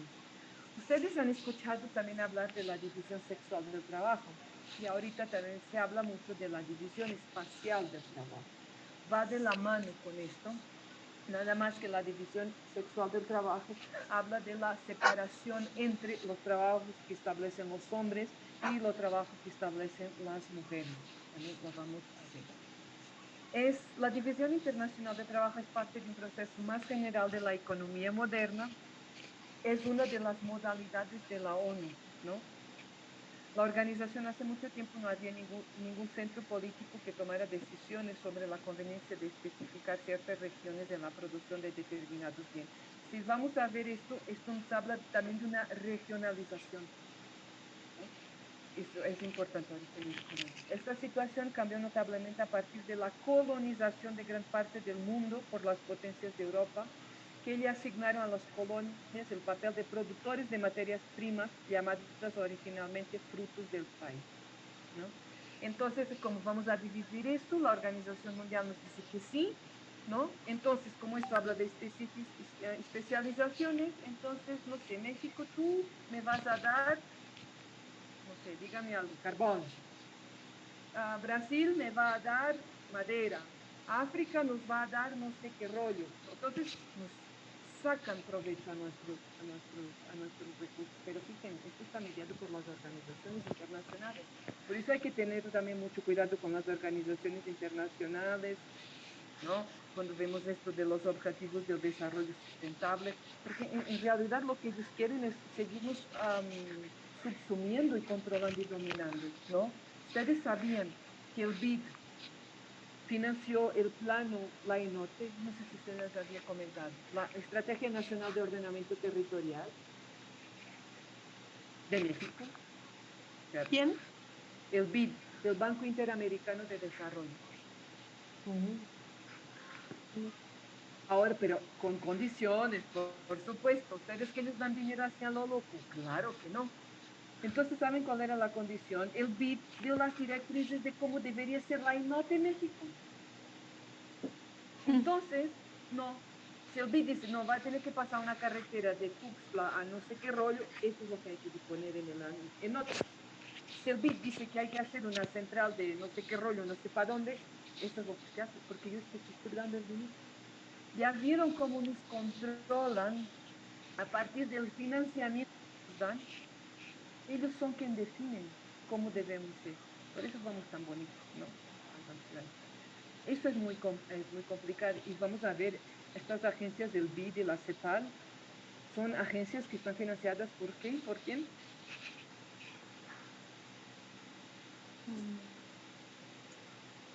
Por los países, ¿no? Del norte. Del norte, sobre todo por Estados Unidos y claro, de nuestros vecinos de arriba, nos quieren mucho, ¿no? ¿Cómo no nos van a querer? Porque nos sacan todo. Ustedes se dan cuenta de eso, nos explotan a todo dar. Y no solo aquí, hacia allá también. Ustedes han visto una película que se llama Un día sin mexicanos. Ay, No. vean, está No. tan buena, está tan buena. En Estados Unidos de repente desaparecen todos los mexicanos. ¿Saben qué pasa? Se para el país.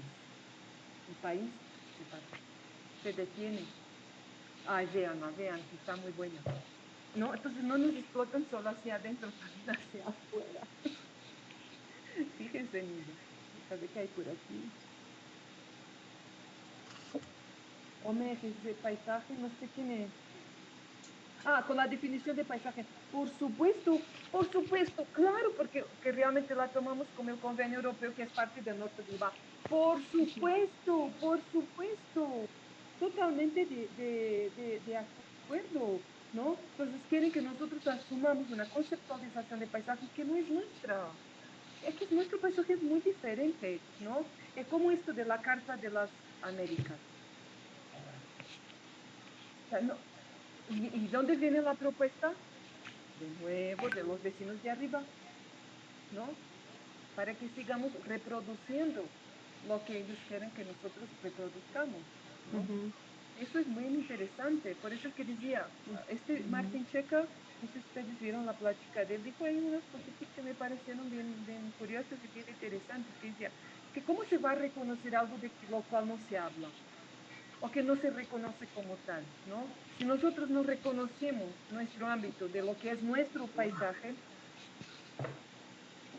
¿cómo políticamente se va a reconocer eso, no?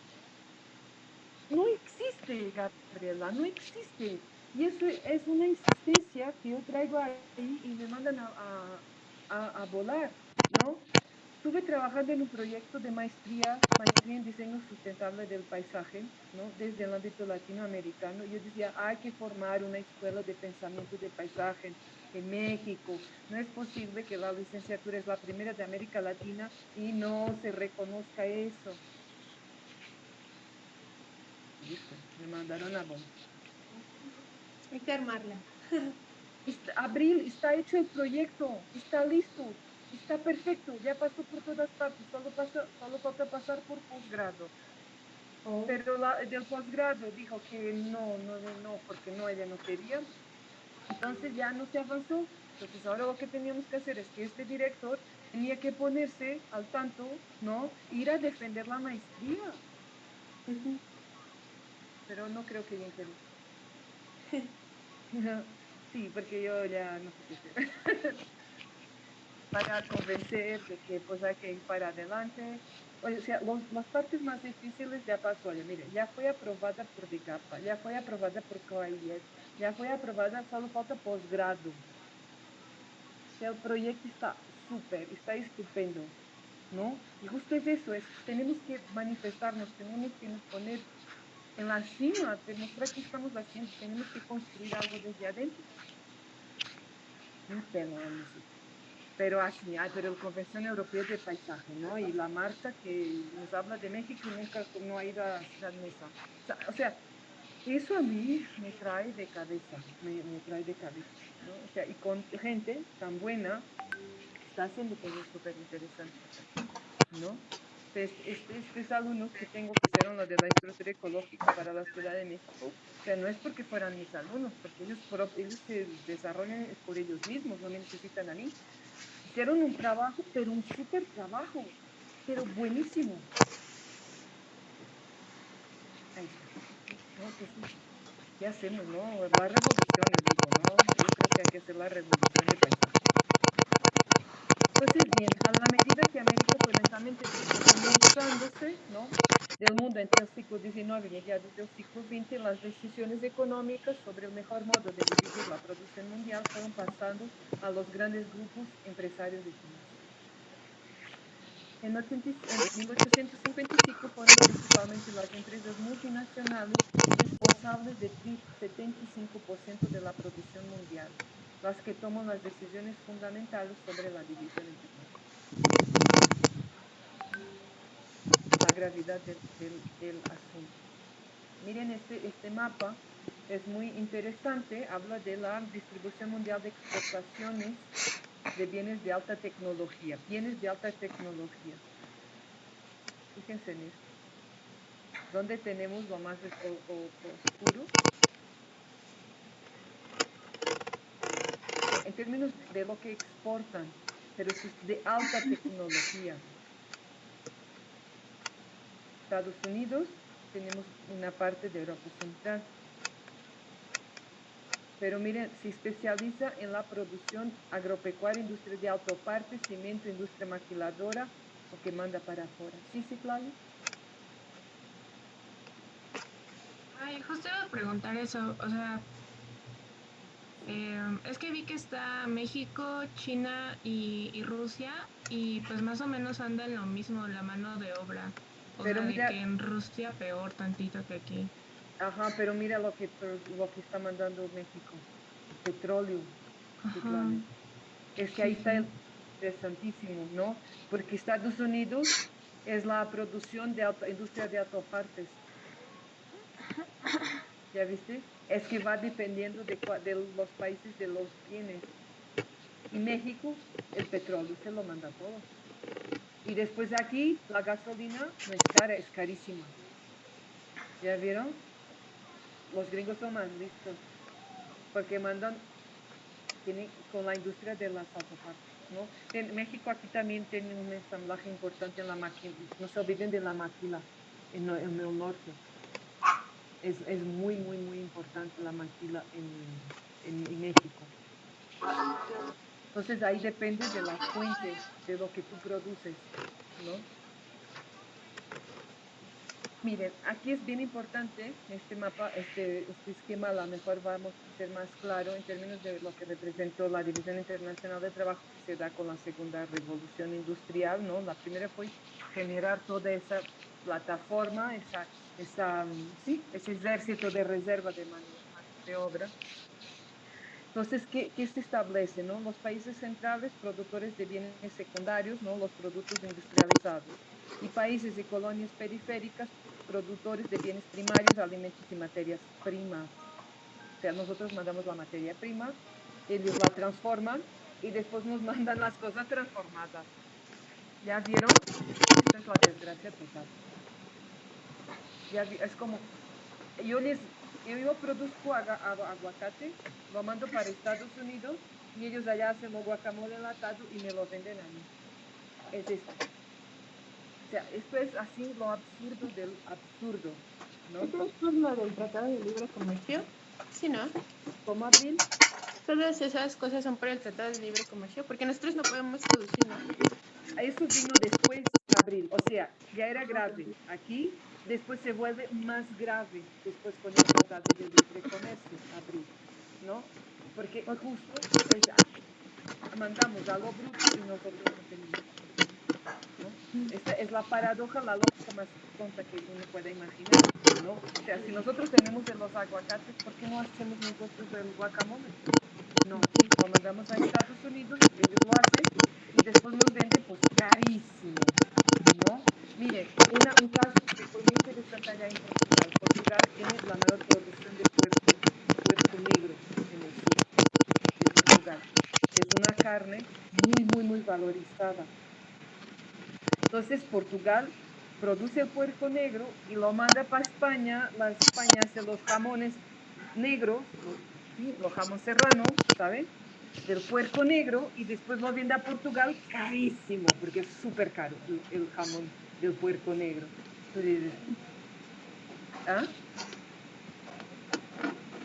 Sí, mi mamá está escuchando, disculpe.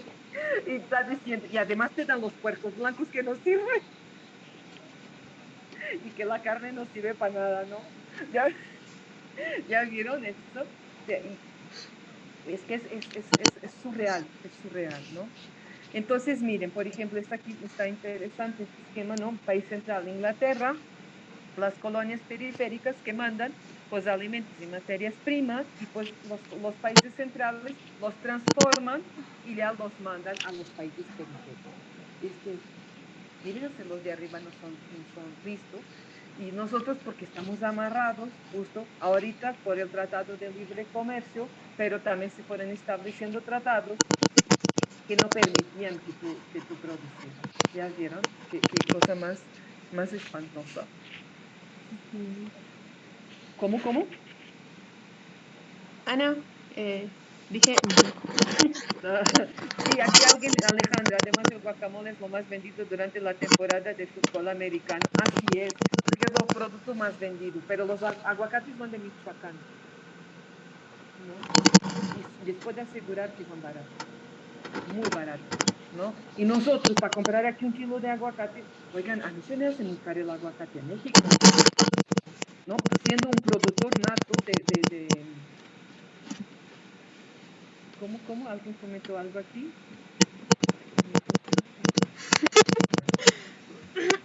Nuestro querido y peligroso Michoacán. Pero por eso no es casual también, ¿no, Leslie? O sea, Michoacán es una zona altamente productiva.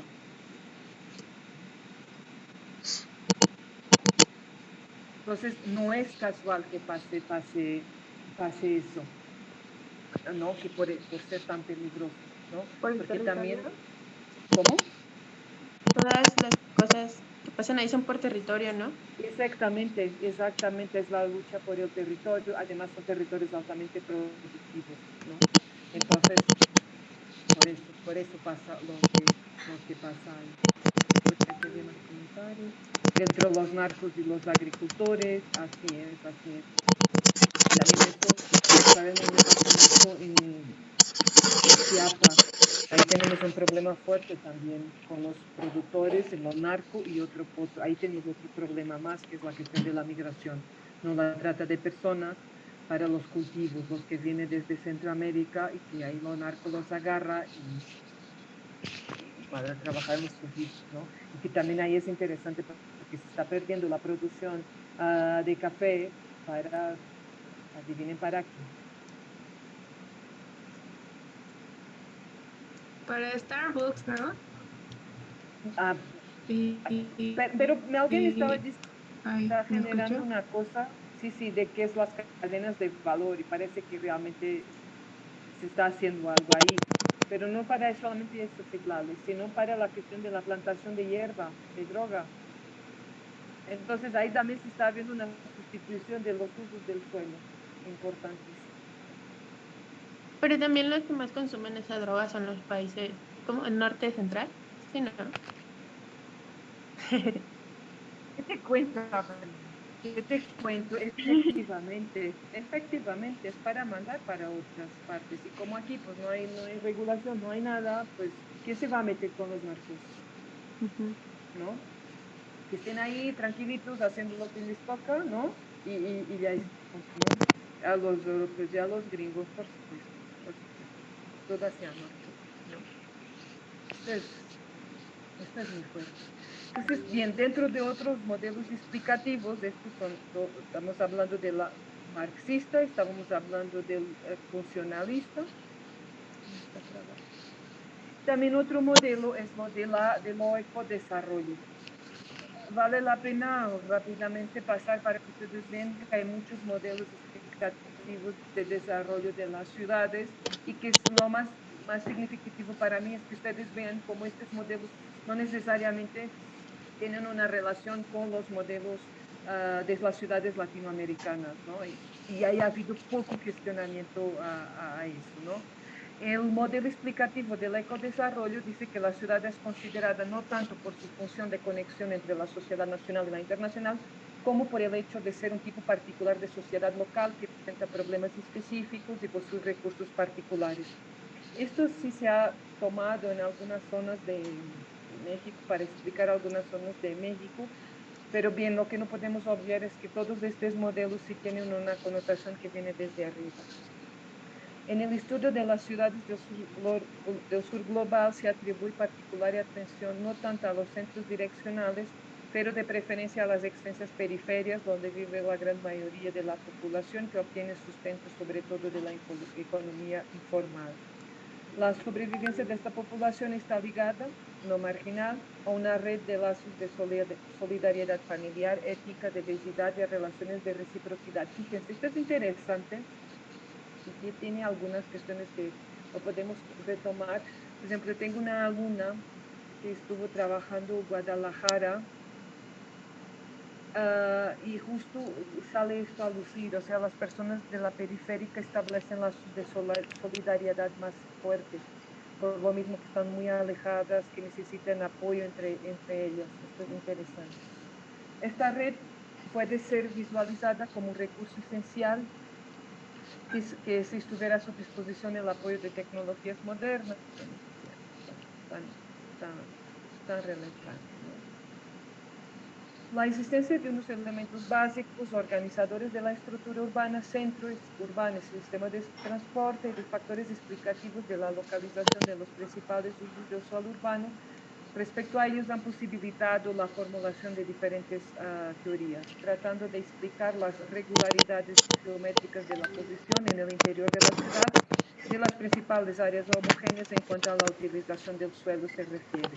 Realmente estos modelos lo que se establecen a partir justo del suelo, o sea, el suelo es lo más importante.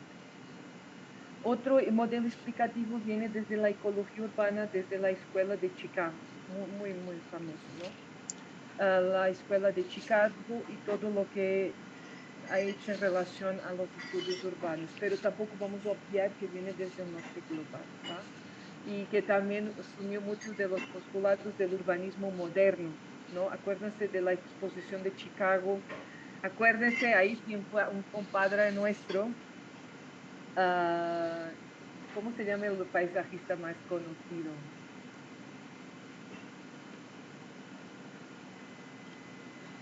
Un súper famoso de los Mario parques. Vietnam. Más antiguo, que está muy asociado a la escuela de Chicago, Magnolia. El hombre de los parques. Miguel Ángel de Quevedo, ¿no? Ah, De Chicago, de Chicago. Ian Mahar, ¿ese? No, ese viene después. Ese es más contemporáneo nuestro. ¿Olmsted? Ese mismo, el hombre, el padre de los parques, ¿no? Todo el modelo que viene desde la escuela de Chicago se establece mucho a partir de ello, de todo lo que hicieron para la Exposición Universal de Chicago y cómo eso después se conforma un modelo, ¿no? Que se expande a otras ciudades de Estados Unidos. Vamos a ver. Por eso la escuela de Chicago es tan conocida, ¿no? En términos de las aproximaciones a los estudios urbanos. Tienen cierta tradición, pongámoslo así. El extraordinario crecimiento demográfico experimentado en los años 20 por la ciudad de Chicago que viene desde ahí, convirtió a la ciudad en un laboratorio social donde los sociólogos de la escuela de Chicago elaboraron modelos sobre la diferenciación interna de la ciudad sostenida por una teoría explicativa basada en la biología. Por eso se habla de la ecología urbana, por el modelo que ellos sustentaban, modelo explicativo de crecimiento de la ciudad. Se puede definir a la ecología urbana como una rama de la sociología que estudia la relación existente entre la comunidad humana y el medio urbano. Los ecólogos de la Escuela de Chicago se olvidaron del componente social, ¿qué tiene esto? Del comportamiento humano y consideraron como más importante aquellos otros de carácter biológico. Así, todos los procesos biológicos reconocidos en el mundo subsocial fueron adaptados al estudio del comportamiento del hombre en el medio urbano. Entonces ellos definen algunos procesos. Este es súper interesante porque la escuela de Chicago también es muy conocida por los modelos, ¿no? Ellos todo explican a través de modelos, porque es interesante, aunque sean sociólogos, trabajan desde más del ámbito cuantitativo. Entonces todo se explica a través de modelos, pero yo siento que hay cosas que no podemos explicar como, por modelos, por ejemplo, las subjetividades, ¿no? Eso, mire, otro punto importante que defiende mucho la teoría feminista, la necesidad de destituir las objetividades. Y la escuela de Chicago es objetiva, punto. No. Y la importancia de entendernos los procesos desde las subjetividades, ¿no? O sea, nosotros como seres humanos creen que somos objetivos. No. Nuestro comportamiento es objetivo. Yo digo que no. Ajá, somos subjetivos a lo máximo, ¿no? A ver, espera aquí comentarios. Oh, no, es ok. Ya, es esto. Sí.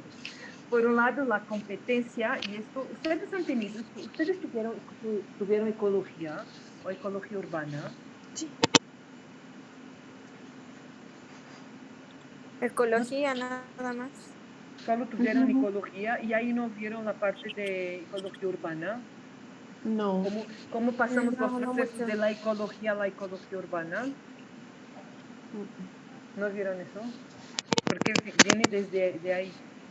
No, los procesos explicativos que da la escuela de Chicago para un modelo de configuración urbana, pues viene de esto, de la competencia, ya vieron que esto viene de los sociológicos, la competencia por el espacio llevaría a la segregación de los diferentes tipos de actividades de personas en la ciudad, organizando su estructura interna.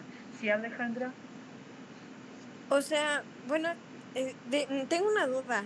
De Sí, hecho, Alejandra. como ese modelo, o sea, como de igual ese modelo urbano y de los parques y todo eso, se supone que también se adaptó a México, ¿no? Y a bueno, algunos espacios públicos en Latinoamérica. Y hace rato mencionaron algo de Miguel Ángel de Quevedo y según yo tiene su modo de diseñar estos espacios públicos está muy inspirado en la escuela de Chicago y en el parque, bueno, en el Central Park de Nueva York. Y de hecho, o sea, no solamente como en función, sino también como en el estilo arquitectónico, y en el estilo de la función del espacio y de los parques. Correcto, Alejandra, es correcto. Hay muchos urbanistas, o lo que se reconocen hoy como urbanistas, arquitectos urbanistas de México que sí estudiaron en la escuela de Chicago y que traen toda esa concepción de la escuela de Chicago hacia México. Sí, sí, tienes toda la razón. No solo Miguel Ángel de Quevedo, creo que Carlos Contreras, hay el otro urbanista, arquitecto urbanista, pues, mexicano conocido, hizo el plano de Aguas Calientes. Barragán. No, no fue Barragón Magnolia. Es otro. No es solo Carlos Contreras, es otro. Creo que era familiar de la doctora Chávez. Me fue el nombre. Les voy a buscar y se los digo. Pero sí, también estudió en la escuela de Chicago. Entonces, el plan de Aguas Calientes está basado también en los modelos de la escuela de Chicago. Todo lo que ello hizo. Ujú. Es que hay dos momentos importantísimos en la Escuela de Arquitectura y de la Planeación en México. La primera que está muy ligada, estamos hablando de los años 40, 50, 60, está muy ligada a la Escuela de Chicago y después la otra está muy ligada a la Escuela de Arquitectura de Cataluña, ¿no? Si ustedes se dan cuenta, nunca podemos hacer nada por nosotros, ¿no? Siempre estamos influenciados por ciertos movimientos, ¿no? Mira, la Escuela de Chicago, aquí un paréntesis, siempre ha sido muy importante y determinante, incluso desde la economía. Por eso la parte por eso la Escuela de Chicago está muy ligada a la econometría, ¿no? A los modelos explicativos. Porque todo el modelo neoliberal se establece a partir de la Escuela de Chicago. El padre del modelo neoliberal era profesor en la Escuela de Chicago. Entonces, él formó mucha gente en su modelo neoliberal. Y ese modelo neoliberal, después, ¿cómo se traslada a América Latina? Porque se mandan grupos de estudiantes, primero en Chile, a estudiar con él a Chicago. Sí, Alejandra y Abril también tenías la mano levantada. No, Abril, Ah, sí, yo ya había terminado de hablar, perdón, se me olvidó bajar la mano. nada, nada. Sí, Sí, fíjate Abril. que yo veo como el problema de que, como la historia siempre ha sido contada por los ganadores, que son los blancos, de Europa y todo eso, pues siempre que iniciamos un marco teórico nos piden referencias en personas que ya han hecho esos estudios, ¿no? Y como ellos son los primeros que tienen esos estudios, pues no hay otra forma en que basarnos. Pero pues sí es importante. Sí, sí, Empezar así a es, generar. Abril. Mira, podemos sustentarlo en determinados elementos, porque sí, efectivamente hay personas que han dicho cosas que han sido interesantes. Efectivamente, casi siempre se retoma los hombres blancos, heterosexuales, poco reconocimiento se da muchas veces a las mujeres, pero también es que nosotros no hemos podido, o sea, plantarnos, ¿sabes, Abril? Esto es un problema muy fuerte, ¿no? Porque incluso también como nos ven, o sea, nadie en el norte global nos cita como teóricos, Abril. Esto es gravísimo. Nos toman nuestros casos de estudio para que ellos formulen sus teorías. ¿Y nosotros qué estamos haciendo? O sea, estamos durmiendo, qué onda, no? El problema es que también la estructura académica, ¿sabes? Está tan acaparada que no te dejan salir de eso, ¿sabes? Tienes que a fuerza hacer eso que ellos te están diciendo. Y si tú no lo haces, pues no pasas, no te están siempre molestando, no es que eso no se hace así, que eso se hace de otra manera. Yo tengo ahorita dos alumnos de arquitectura de la maestría, de verdad, las dos las veo y no sé, ya hacer reír o llorar con ellas, porque son buenísimas, tienen una capacidad crítica reflexiva súper buena, entonces cuando encuentras personas así con ganas de trabajar y que están abiertas al cambio, pues hay que explorar eso. Y ellos están así, tienen otra mirada, pero ¿qué creen ustedes? Cuando llegan al seminario, no doy seminarios, yo soy tutora, ¿qué creen? No, no. Tenemos que hacer así, así, así. ¿Sabes cómo la fórmula? como la de la escuela de Chicago, en el centro, la habitacional, ¿no? Así, funcionalista hasta nomás, ¿no? Entonces también la propia estructura del conocimiento a veces no te permite expandir tu mirada, ¿no? Y si no citas a tal cosa, está mal tu trabajo, ¿no? Entonces es bien complicado, ¿no? Abrir. Y entonces nosotros tenemos que nos posicionar también como teóricos, porque somos teóricos y tenemos la capacidad de teorizar sobre los procesos que estamos viviendo, ¿no? Pero es bien complicado eso. Pero mire, el caso de esto, que les comento, esto tiene un tiempo más atrás, ¿no? Fue muy importante, ¿no? Porque todo lo modelo neoliberal justo entra a América Latina por todos los estudiantes que se fueron a formar con este Milton Friedman, así se llamaba este profesor de economía. Milton Friedman trabajaba en la escuela de Chicago y fue el impulsor del modelo neoliberal, ¿no? Y entonces fue mucha gente a formarse allá con ellos. Claro que traen ese modelo a América Latina y en Chile, ¿por qué? Porque se da el golpe de Estado y estaba Pinochet, ¿no? Y Pinochet fue el que aventó todo el modelo neoliberal a Chile, que se fue después expandiendo a otros países de América Latina, como México, ¿no? Y que después van encontrando en los gobernantes, ¿no? La capacidad de se montar en ese modelo y perpetuarlo en los países, ¿no? Pero ya vieron que la escuela de Chicago ha tenido una importancia muy fuerte a nivel mundial y ha determinado cómo deben ser los modelos. Entonces, valorar ¿no? Y son modelos muy ligados a la econometría. Y la propia cuestión biológica viene de ahí. O sea, la competencia entre los animales, ¿no? Y eso explica también esa competencia por suelo. Y siempre quien gana. Ustedes vienen, no vienen National Geographic a veces, cuando hay como estas luchas, ¿no? Entre animales, pues siempre gana lo más fuerte, ¿no? Entonces de ahí viene. Por eso ella habla de la segregación, la dominación, ¿no? Se convertiría en elemento dominante de un complejo urbano desde el momento en que se establece la competencia entre las distintas actividades por la ubicación en el mismo. Es el Central Business District, ¿no? El centro central de negocios, ¿no? La ancla clave de esas centralidades, ¿no? Y el otro, invasión, sucesión. Ya vieron que son los tres principios de la biología. Se produce la invasión de las áreas residenciales por el comercio y negocios, así como áreas residenciales de mayor estatus por otras de nivel de renta más baja. En el caso de Chicago, además, la invasión de un área ocupada por un grupo étnico mayoritario de raza blanca por otro negro podría ser observado como ejemplo más de este proceso de filtrado y sustitución. O sea, claramente, eso se ve mucho en las principales ciudades gringas. Las comunidades negras viven en la periferia, o sea, ahí no tiene cabida, pues, ¿no?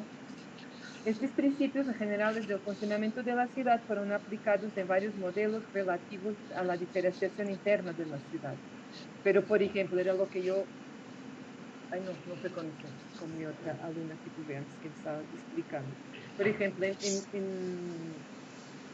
en Estados Unidos ahorita se habla mucho esto de las Black Geographies, ¿no? Si ustedes se dieron cuenta, no sé si ustedes vieron las pláticas, pero esta, se llama ella, la Bárbara Dutch, habló cualquier cosa del diseño negro, black design, una cosa así, ¿no? Que era como incorporar las personas de color, o sea, negra, a los procesos de diseño. Luego ahí tú te pones un poco así, pero bien. Pero eso es ellos. Nosotros eso no nos hace sentido. O sea, porque no tenemos una raza como negra, ¿no? Entonces eso es importantísimo, porque tenemos que adaptar, entender los procesos que nos están dando aquí, en este contexto, y cómo se da esa diferenciación interna de las ciudades en nuestro contexto. Miren, estos son los modelos más comunes, perdón, de la organización urbana, ¿no? Son los más famosos, ¿no? El modelo concéntrico, ya vieron que los colores tienen que ver con usos del suelo. El modelo sectorial y el modelo polinuclear. Ya vieron que aquí hay un centro y todo se desarrolla alrededor del centro. Después del modelo sectorial habla como de sectores y el polinuclear habla de diferentes núcleos que se van desarrollando. Estos son, a ustedes lo que les importa es eso, o sea, entender que hay diferentes modelos explicativos y casi siempre agarramos uno de ellos para explicar el crecimiento de las ciudades en Latinoamérica, ¿no? Y yo creo que tendríamos que cuidar mucho que vamos tomando, porque no necesariamente las ciudades en América Latina siguen necesariamente este tipo de organización. Miren, yo hice un trabajo para Cuernavaca. Cuernavaca, por ejemplo, no sigue ninguno de estos modelos, ¿no? Sigue, hay un proceso de crecimiento que se da a partir de un corredor, fíjense, porque Cuernavaca era el camino que ligaba Veracruz hacia la Ciudad de México. ¿Ya vieron? Qué interesante. No sigue ninguno, pero estos son los principales modelos de organización urbana.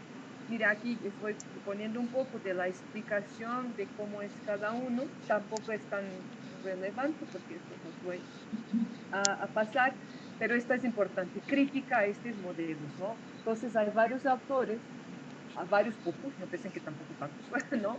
Porque siempre la crítica complicada a la excesiva simplicidad de los modelos, ¿no? Originó fuertes críticas dirigidas hacia los aspectos rígidamente geométricos de los mismos. Otras se dirigieron a poner de manifiesto la particularidad de los supuestos que partían de la ciudad de Chicago y cuyos resultados no podían ser generalizados a todas las ciudades, ¿no? Estos presupuestos eran la existencia de un crecimiento masivo de la población por inmigración, un único centro dominante, un amplio conjunto de empresas comerciales e industriales y la libertad de mercado. O sea, esto era el modelo de Chicago, pero no necesariamente de otras ciudades. O sea, aquí viene lo de los núcleos múltiplos, y aquí hay varios críticas, ¿no? En términos de estos modelos, ¿no? Y aquí bien, aquí lo que les puse fue como los principales movimientos, ¿no? Que se han generado para estudiar este fenómeno de la organización urbana y de los modelos de ciudades que se van constituyendo a partir de la revolución industrial. Miren, está el movimiento del funcionalismo latinoamericano, está autores, y le puse los autores para que ustedes sepan. Luis Uníquel es muy conocido en México.